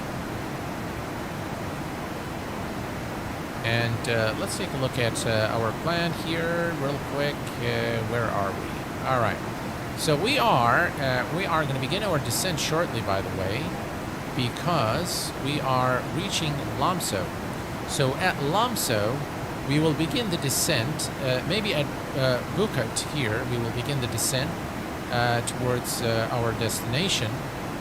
And once we are at Hisab, we will take a heading of 0905 until we are at Agida.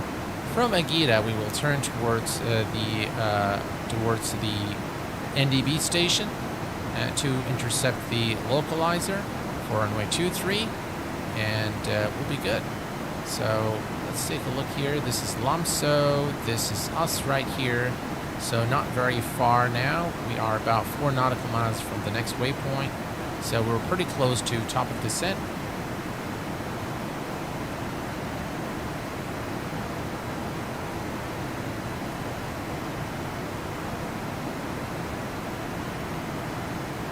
I'll tell you guys, to be very honest with you, since xplane 1206, I am finding myself again being drawn more towards xplane as opposed to Microsoft Flight Simulator. And the more I fly in xplane, the more flying in Microsoft Flight Simulator feels unnatural to me, to be very honest. With a very few exceptions, by the way. So Microsoft Flight Simulator, when you fly, for example, the Comanche by A to A, it's a whole different experience. Nothing like any other GA. And it feels like xplane. When you fly the Comanche in Microsoft Flight Simulator, it feels as if you're flying it in xplane. And I don't know if you guys watch NG Driver. I think he was a real Boeing pilot, and then now he's a real Airbus pilot, I believe. He did a comparison video between Microsoft Flight Simulator and xplane 12. And I was really hoping that somebody would do this, and in just about, again, he does not compare scenery or anything like that, or which one looks better, but he simply takes a look at the flight dynamics of both sims, and he attests to the superiority of xplane 12 in the flight dynamics, the flight model area. And he, he says, yeah, Microsoft Flight Simulator is not far off, but if you want the more realistic simulator, it's definitely xplane 12, and this is a real-world pilot saying this. It's not Q8. Sim sound is loud. From outside or inside, Hakan?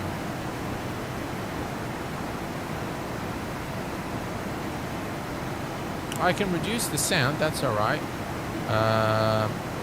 Let me do this. Let me come to this here, and we'll go to the sound. Maybe I'll reduce the master sound, exterior, interior a little bit. There we go. Hopefully that's better.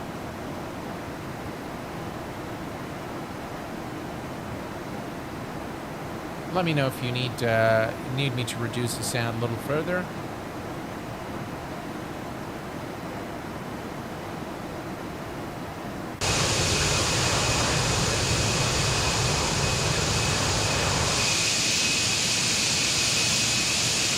Look at just how majestic this aircraft is.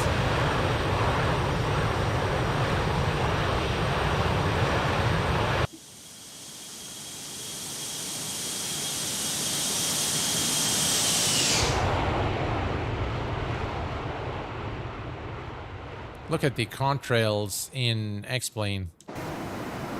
All right, let's take a look at our flight plan here real quick. We are nearing Lamso. All right, so for the descent, guys, there are a number of ways that you can descend with this aircraft, but what I found the most simplistic way is if you come here, and we are currently in alt hold.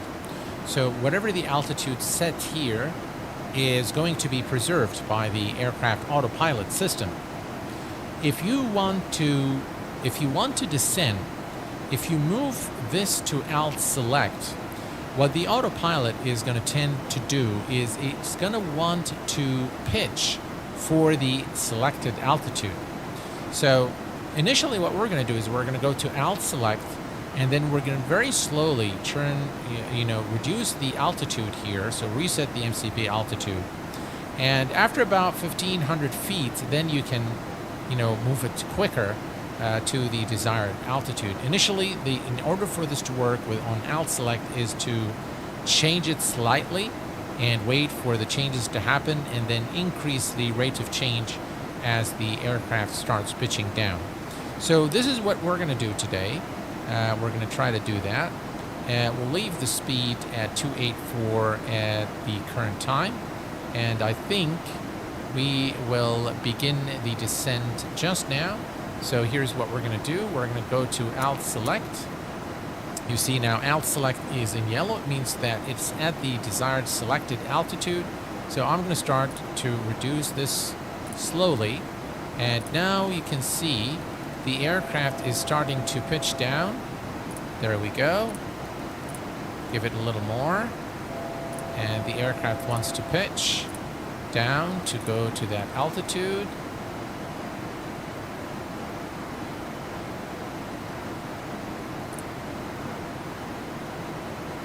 Again, do it a little slowly until about 1,500 feet, and now we can go all the way down to 3,000. That's a nice trick to learn to descend the 747. All right, so now we have begun the descent towards Dusseldorf, our final destination for this flight today.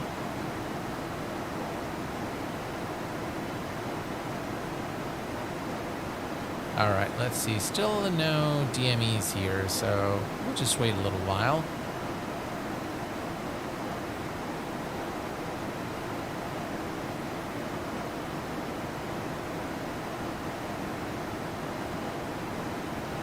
We're descending at about 1,500 feet per minute.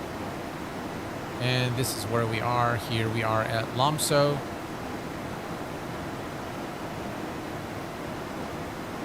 Again, a few things that still needs correction. As you can see here, there's just those strange towering clouds still in xplane.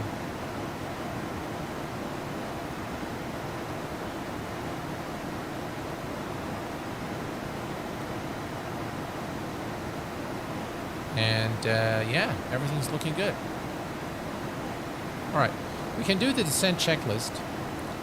First, we're going to set the speed bugs for the descent, and then let's just make sure everything is okay, which it is. All right, let me come over here and go to the checklist, next checklist. So the descent, exterior lights, auto brake, radio, INS radio. See, this we're not going to change now, so I'll wait on the descent checklist. We'll leave it for now. Again, steady 1,500 feet per minute for the descent, which is pleasant. It's not exactly the most comfortable, but it's okay. It's not too bad.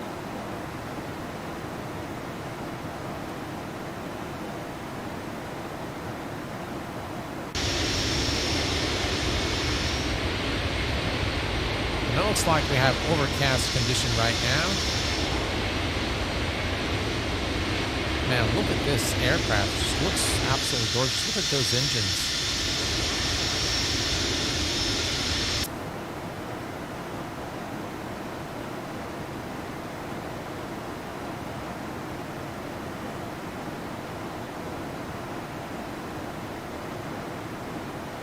Really lovely aircraft, the Felis. So now, if you look at the number of aircraft in xplane, the payware aircraft, I think we have plenty in every category. So the Airbus fleet from Tolis, we've got the 747 from Felis, and there is a 748 by SSG, or the new Flight Procedure Simulation now. You've got your Boeing, the 737 by Zibo, which is freeware, and it's just excellent. And it competes with some of the best payware quality, you know, the payware aircraft in both xplane and Microsoft Flight Sim. You've got a number of excellent GA aircraft. You've got the Dash 8 Q400 from FlyJSim.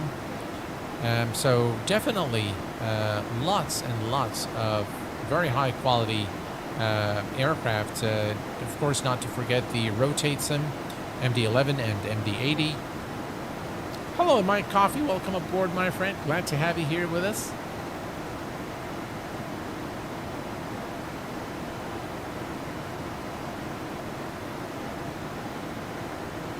"29,000 feet for 3,000, about 26,000 feet to go."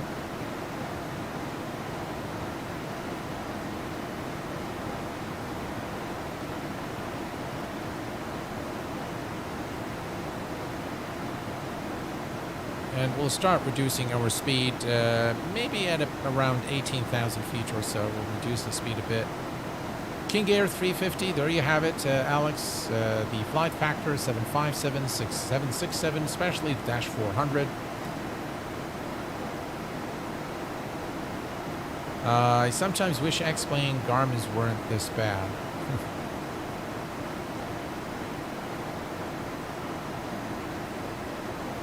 I love xplane. I mean, make no mistake, it is a sim that I will always support.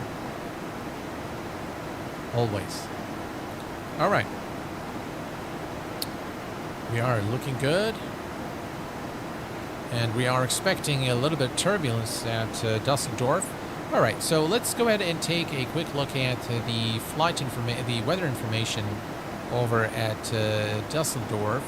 So let's go here, EDDL information, the weather.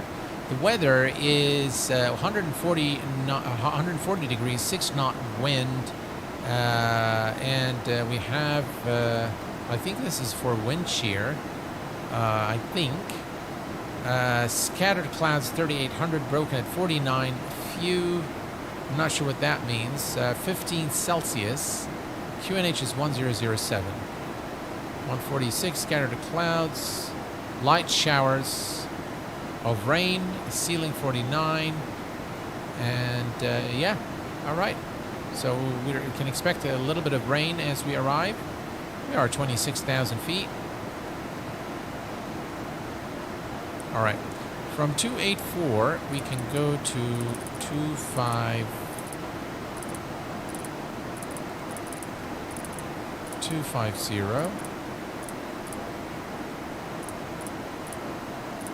There we go. 250 set. All right. Now we have a DME here. So this is the DME for the, I think, the ILS, or I don't think it's the ILS, but it's probably a station an hour away. What I wanted you guys to hear is this. So if we go to the radio here on nav 1,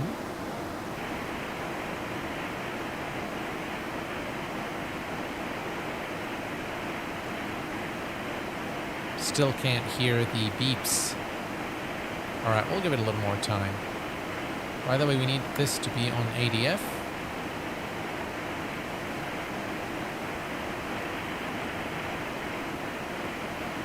Yeah, you can still can't hear the beep. Maybe when a bit closer, so we'll wait until this goes down to maybe 30 nautical miles, and then we'll test it out.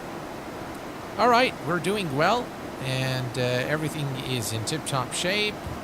Actually, let's leave this at, say, 260. There we go.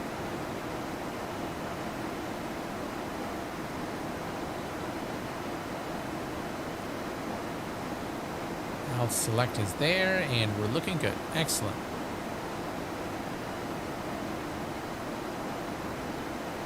Hi Q8, could you please do a VATSIM stream? I think a lot of people would really enjoy it. Thank you. Anthony, what I'll do is I will do an IVAO stream, which is the Sim Fanatic. Welcome aboard, my friend. It's going very well.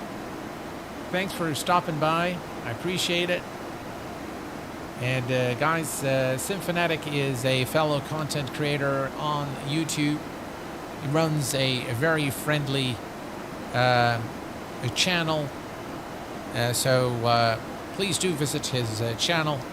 And he's, I think, past the 6,000 mark, so a growing channel, and that's no surprise because Sim Fanatic is just really a gem of a person. So please do visit his channel and give him a few hundred likes and subscribes, if you will. All right. I will definitely... I know you guys like the ATC, so I promise you that I will be doing more of that in the near future. Right, we are at 20,000. Let's take a quick look. We are 18 nautical miles from Pampas here, and by the way, this is actually a very short distance there, so we are looking okay. We are at 250. We've set this to 260, so we'll leave it there at 260, and we are at 18,000 feet. Looking good. It's going to be a cloudy arrival.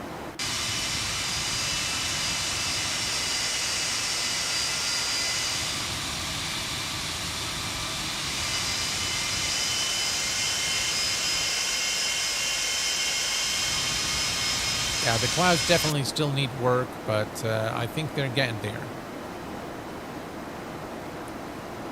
Ladies and gents, we have one gifted membership from Sim Fanatic. Sim Fanatic, thank you very much, my friend. I appreciate all your support. That's very, very kind of you. And look who's got it. Martin Farkas. Thank you very much, Sim Fanatic. Appreciate your support, my friend. Very, very kind of you.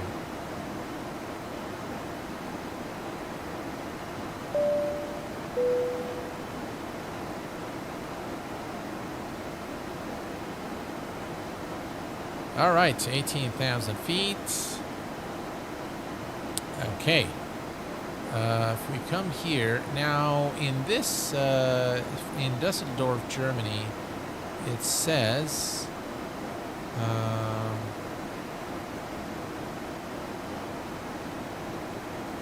this is the star transition level by ATC. So if we go to our SimToolkit Pro, and we'll see that the transition altitude in Dusseldorf is 5,000 feet. Perfect.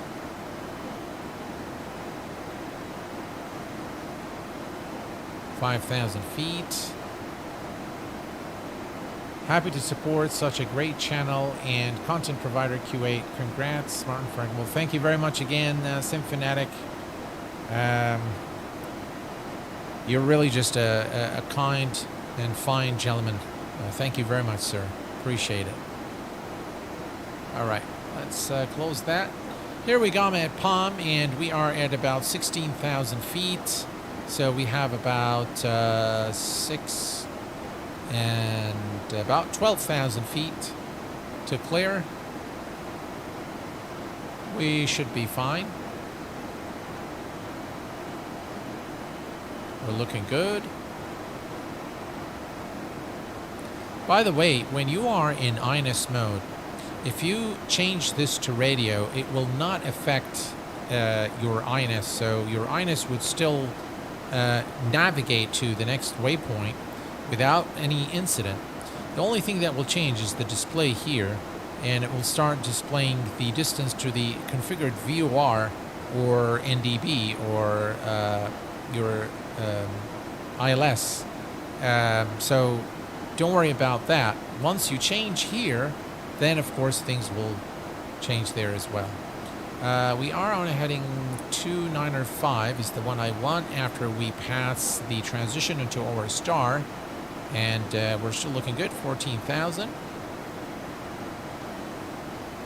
Let's go ahead and do this one. We'll Approach just... checklist, please. all right, so let me come here. Seatbelt and shoulder harness. Check. Seatbelts and no smoking signs. Damn. On. Anti-ice. Off. Exterior lights. Check. Outer brake. Hold on. Low. Radio INS switches. We're going to skip that one Flight for director now. computer selectors. Check. Brake pressure. Check. Spoilers. Damn. Armed. Altimeters. 1013. Set and cross-check. Landing data, EPR and ASP bugs. Set and cross-check. Seatbelt and shoulder harness. Check. Fuel panel. Check. Fuel heat. Off. EPR computer. This. Go around. Cabin altitude. Check. Circuit breakers. Check. Approach checklist completed. All right, so what we'll do is we will set the radios whenever we're ready. We're not ready yet, so landing checklist is next, so we'll just leave that. And we are approaching 10,000 feet. Let's take a quick look here at our flight plan. Now, the reason you need to keep looking here is normally in the real world flight or on the classic, on the 742, during those times we didn't have any FMCs or anything like that, so there was constant communication with the air traffic control, and they would actually vector you in to to your next waypoint, and then finally to the ILS for your destination. So as we don't have ATC today, we will continue to use Navigraph charts as an aid to help us navigate through. We know that this, yeah. So, okay, so I think we are looking good. We are at 10,000 feet, so landing lights will go on. 10,000. And everything else here looks good. Excellent. We are at 250 knots. If we look at the performance here, if we go to performance calc, and we're going to see that we can go up to 237 with no flaps.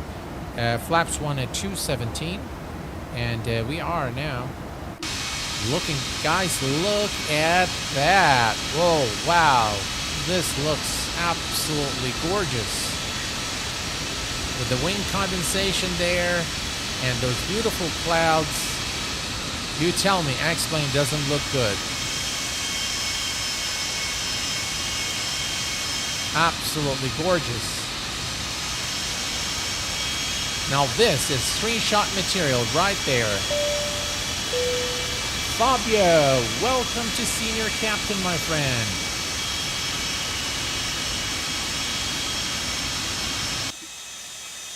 Thank you very much for your subscription to Senior Captain Fabio, and welcome to the Q8Pilot family, my friend.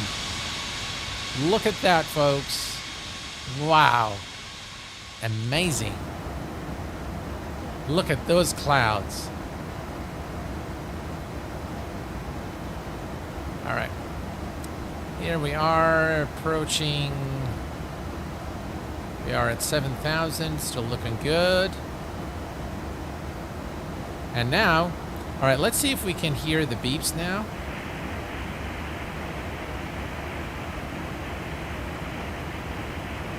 Still no.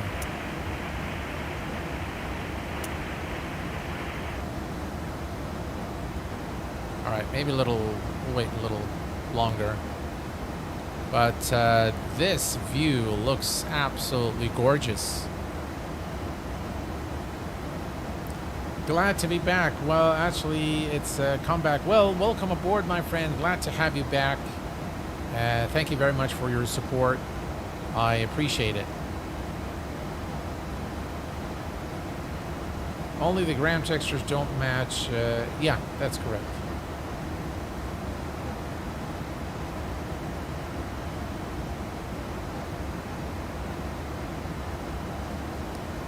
Looking good. Ground speed is good.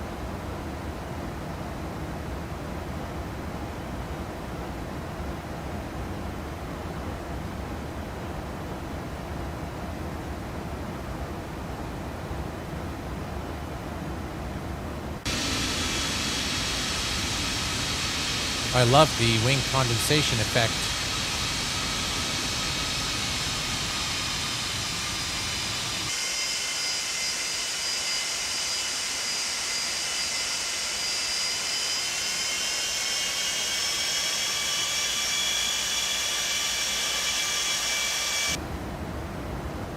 All right.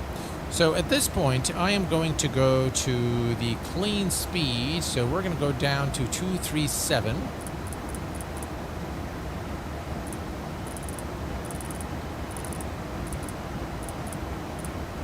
Right, 237 is set. Alt select is selected, 3000. Looking good.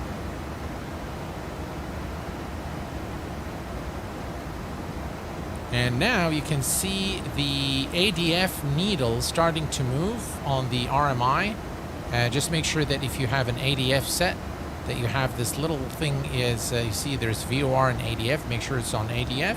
And we can see the RMI needle now moving, pointing to the direction of the NDB station. And that's again for situational awareness. Now if you look here, excuse me, if you look here, the NDB station is somewhere over here, so it's pointing in the right direction relative to the aircraft. And remember, it actually points to the heading of the station, not your current heading of the aircraft, right? So it points to the station, the NDB station relative to the aircraft position. And that's the heading we need to take if we wanted to go to that NDB station. So what we're going to do at this point, folks, is we are at OnCar, so still we have a couple of waypoints before we disengage the INS. We are now at 3,000 feet, and we're going to maintain this speed. We're going to maintain this speed and altitude until we are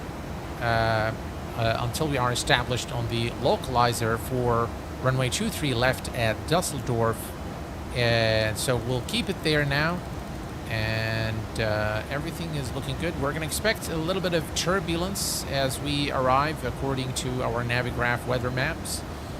So all's looking good. NDB, yes, that's correct. Love antique navigation. Yeah. So 417 NDB is clocked in here. I left it on both first officer and captain sides, and you can see now. You can see the movement even of the RMI needle. How accurate this is! Just I love this stuff. I love those little details. All right, we're maintaining the speed. We're gonna do alt hold. We're gonna hold at 3,000 feet. And we can switch to radio navigation just a little while. And here is our majestic queen of the skies, the Boeing 742 Classic by Felis. Yeah, this doesn't look good at all, I have to say. Alrighty. Okay. So we are looking at Tibro, and from Tibro to Pisop, we are about 14 nautical miles. So we're looking okay. We'll just leave things as it is. We have the ILS frequency configured with the approach. All right, let's figure out what the approach is here. So 109.9232. So we're going to set the course to 232. 232. 232 and 232. All right, 232 is set on both the first officer and captain sides. We're going to maintain current altitude and speed.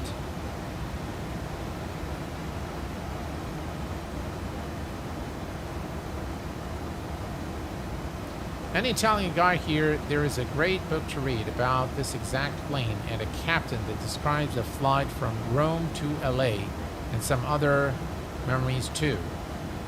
Oh, that's cool. Hey Mario, welcome my friend.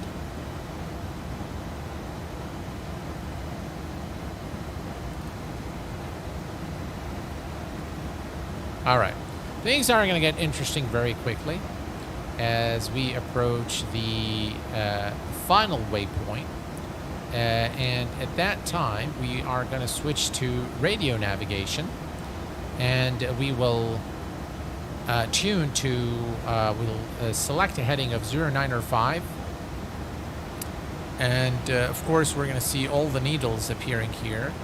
You can see, there is the rain, according to Navigraph. There is rain at Dusseldorf, and here is the rain indeed. All right, so now you can see the DME, the distance. You can see the RMI needle. Let's see if we get the beeps now. We're still not hearing the beeps, and normally you hear the Morse code for the VOR station. Not sure why we're not hearing it today. But that's all right.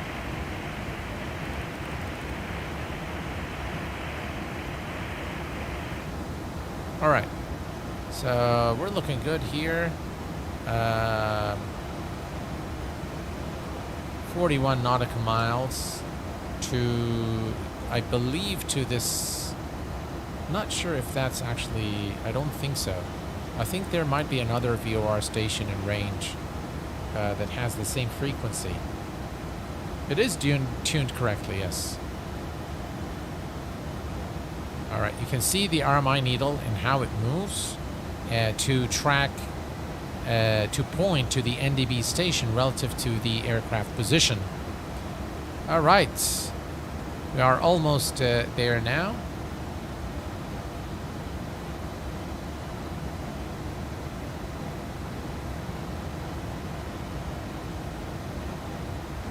There you go, as you can see right here, we're going to begin the turn to Pushback. And we're experiencing some rain here. The weather looks really, really bad.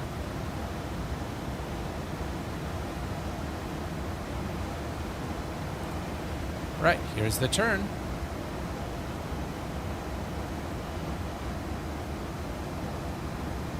And in approximately 6 nautical miles, we will switch to heading mode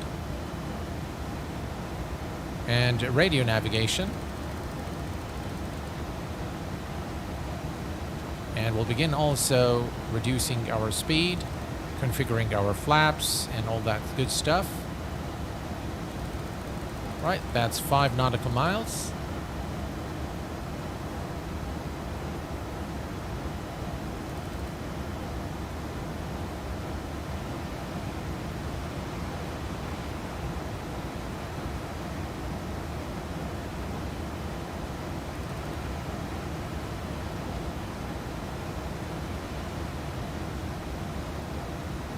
All right, I'm going to take this to radio.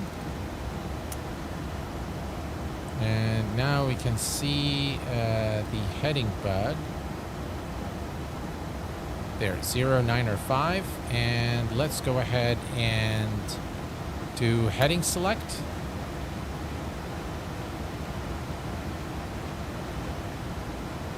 All right, perfect. We're going to move this to VOR lock. And what this is essentially doing is we are turning towards Agida here from Pushback. Notice the RMI again here, and so we are at 195. If we wanted to go direct to the NDB station, we would go on a heading of about 160 degrees.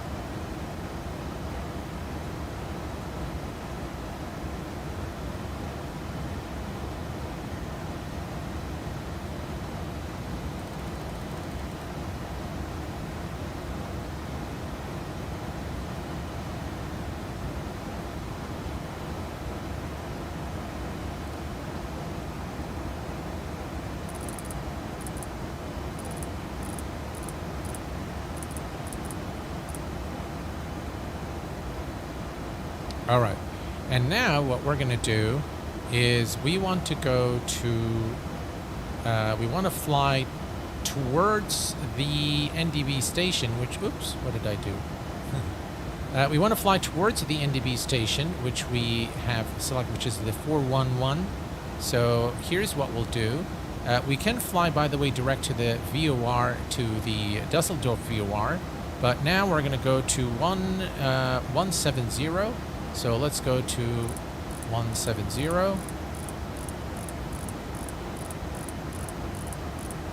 There we go, 170 degrees towards Dusseldorf.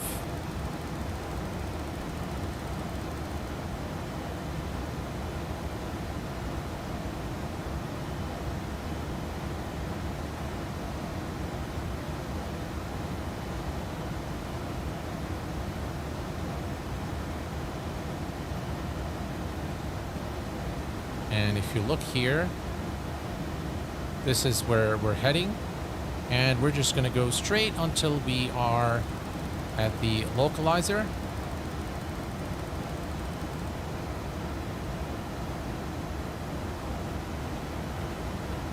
Perfect. So again, very simple. Once you are through with your INS waypoints, you simply switch from INS to radio. Now we're tracking a VOR station, and if we look here, we can see this is not looking right. So let me correct this course.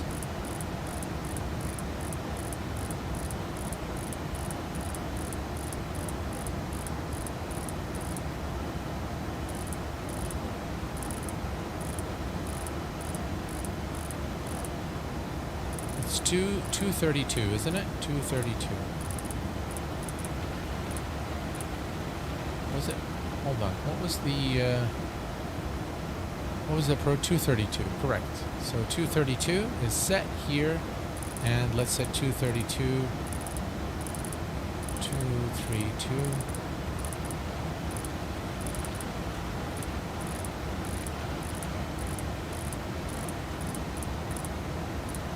There we go, 232. Excellent.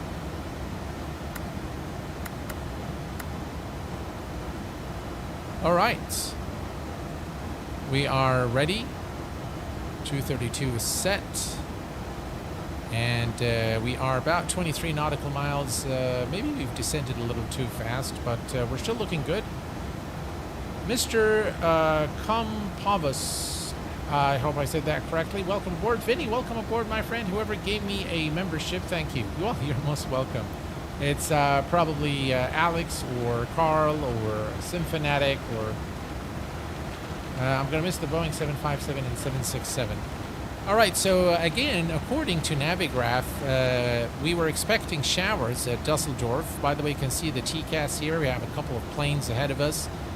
So that's exactly what we've expected to see. So yeah, it's pretty accurate.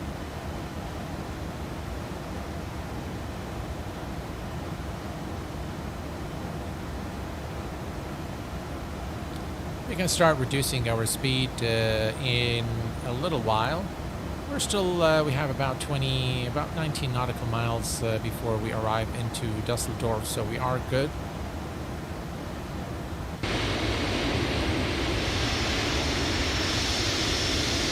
Just look at this beautiful aircraft.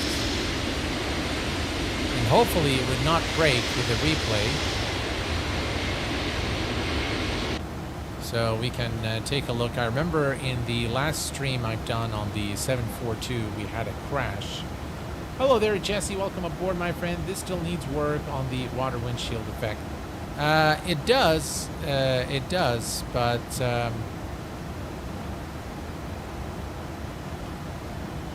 I think it's pretty good. It's actually pretty good, yeah. But it needs work, for sure. All right. So now we can see the localizer and blind slope needles appearing. So if we look here, we are actually getting pretty close. So what we're going to do is start reducing our speed. And if we look here, we're going to go to 197 flaps 5. Excuse me. So let's go to 197.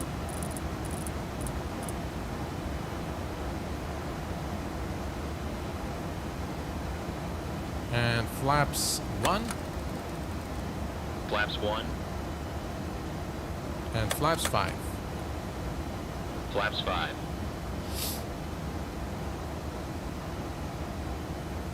All right, if we look here, let's see, 13 nautical miles, all right. You can see the needle here starting to move down a little bit.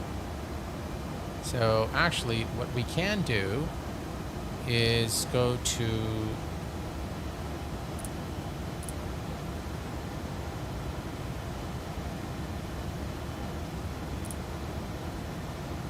.168.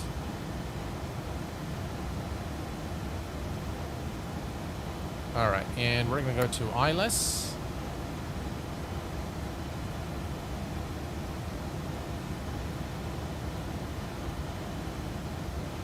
And we're going to lower the landing gear. Gear down. And flaps 10. Flaps 10. Go to 177.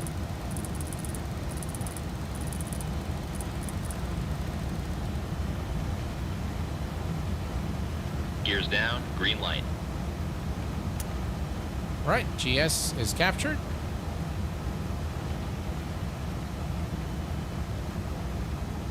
And we can actually begin the turn in just a little while.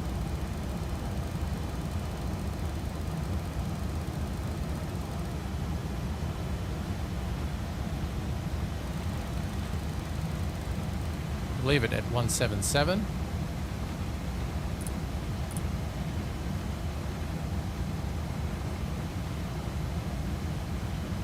Approach course is set.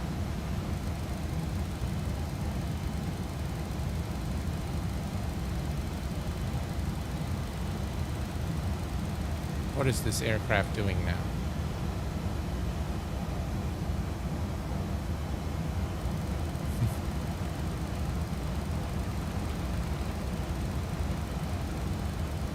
All right.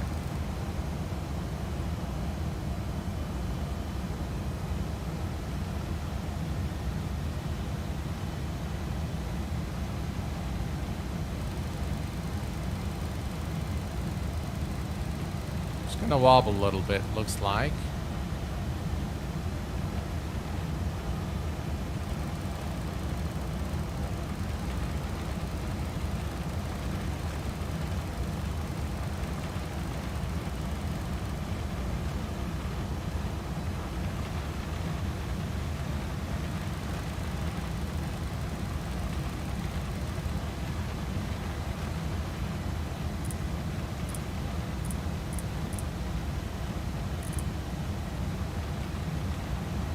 Localizer alive. All right, localizer is captured.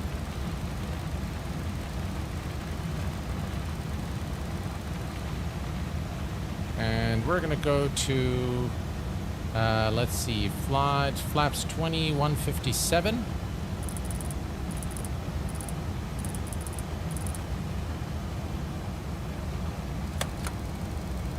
And we have the Flaps runway 20. in sight.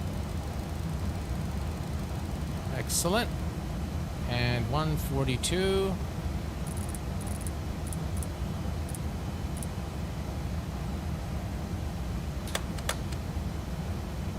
Flaps 25. And flaps 30. Flaps 30. Landing checklist. Gear. Down and check. Down and check. Flaps. Flaps 30. Flaps 30. Ignition. Flight start. Anti-skid. Check. 1000. Altimeters. 1013. Set and cross-check. Landing checklist completed. Landing checklist is complete, and we are clear to land runway 23 left here at Dusseldorf. We are on final. Looking good.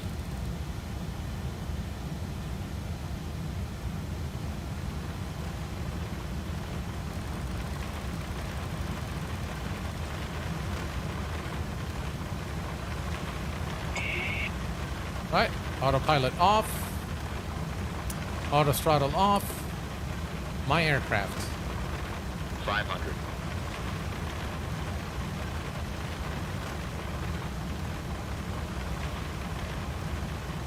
Just blocking the view, definitely some crosswind.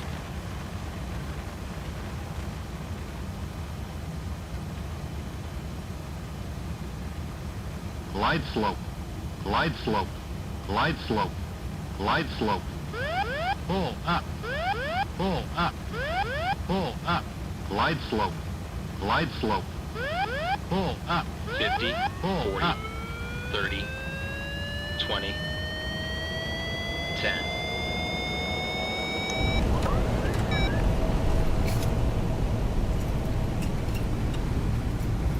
Ladies and gents, welcome Check to reverse. Dusseldorf.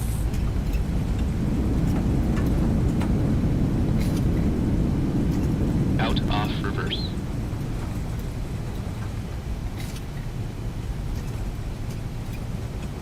The wipers, unfortunately, do not brake clear the water 60 from the knots. windshield, so they are actually distract you more than they help.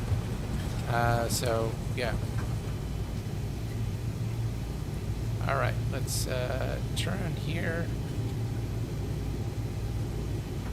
and we'll try to take a look at the landing. By the way, those raindrops when you are on the ground, I feel they are more realistic than Microsoft Flight Simulator, to be completely honest. The movement of the raindrops is far more realistic, I think, in xplane when you're on the ground. Oh, what am I doing?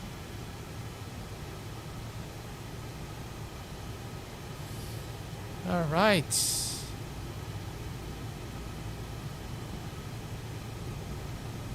We're gonna find a spot to park the aircraft, and then we're gonna go for the maybe the speed was a bit low. Could be.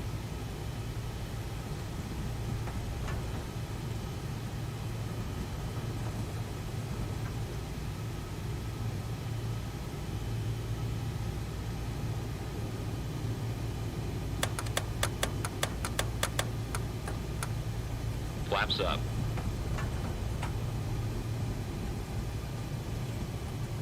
All right. Let's bring the aircraft to a complete stop here. And set Parking the brake parking set. brake. And let's see if we can do a replay, hopefully without crashing. Fingers crossed, guys.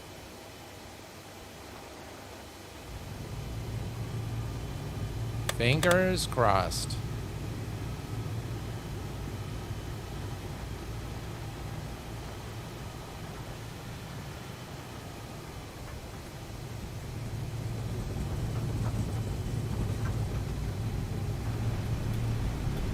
Looks like it worked.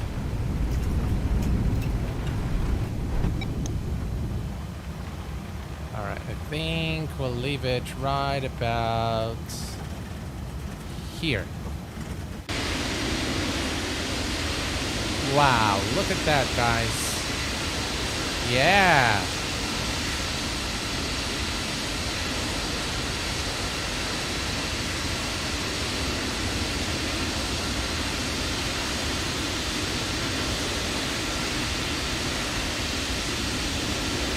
Take care, Stan.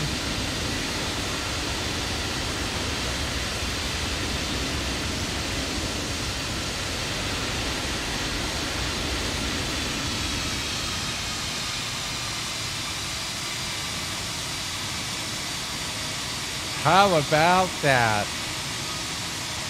God, I love X-Plane.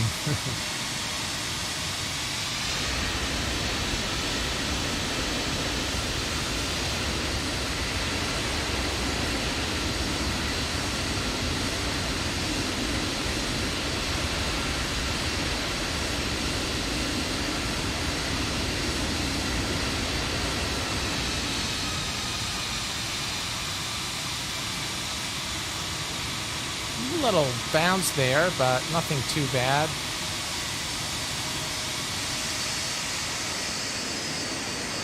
Unfortunately, on replay, you cannot see the spoilers, which is, yeah, thank you very much, guys. Alex, Thomas, thank you very much, guys. Appreciate it. Cockpit view looked rough for some reason. I think it's the XP Realistic. Look at how beautiful this aircraft is. Let's do it one more time. But this time, what we're going to do is, I think that will give me enough time to set up. All right, so here, X, all right. There we go. And there.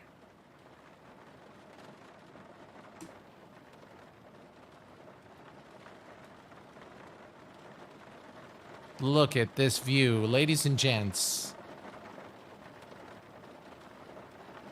That's what I'm talking about. Look at that crosswind.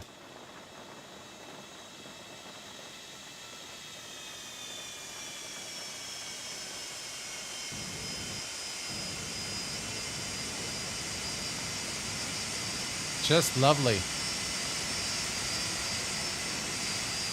One more time, we'll do a wing view.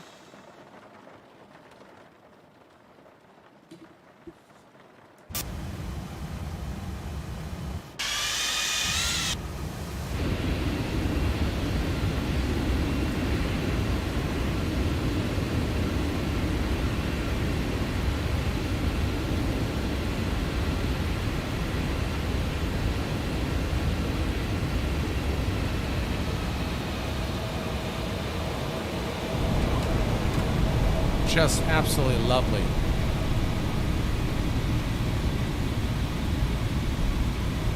Yeah, Drishal, it would be really cool. Maybe in the next time I do the Felis, we'll do it in the UK. But this was a very enjoyable flight. Well, folks, this pretty much brings us to the conclusion of our live stream today. I hope that it was fun, entertaining, educational, and that you've enjoyed it as much as I enjoyed streaming it for you. It's time for me to hit the sack. So until next time, please take care of yourselves and each other. And I will see you all very soon. Thanks for tuning in this evening. Stay safe, and bye-bye for now.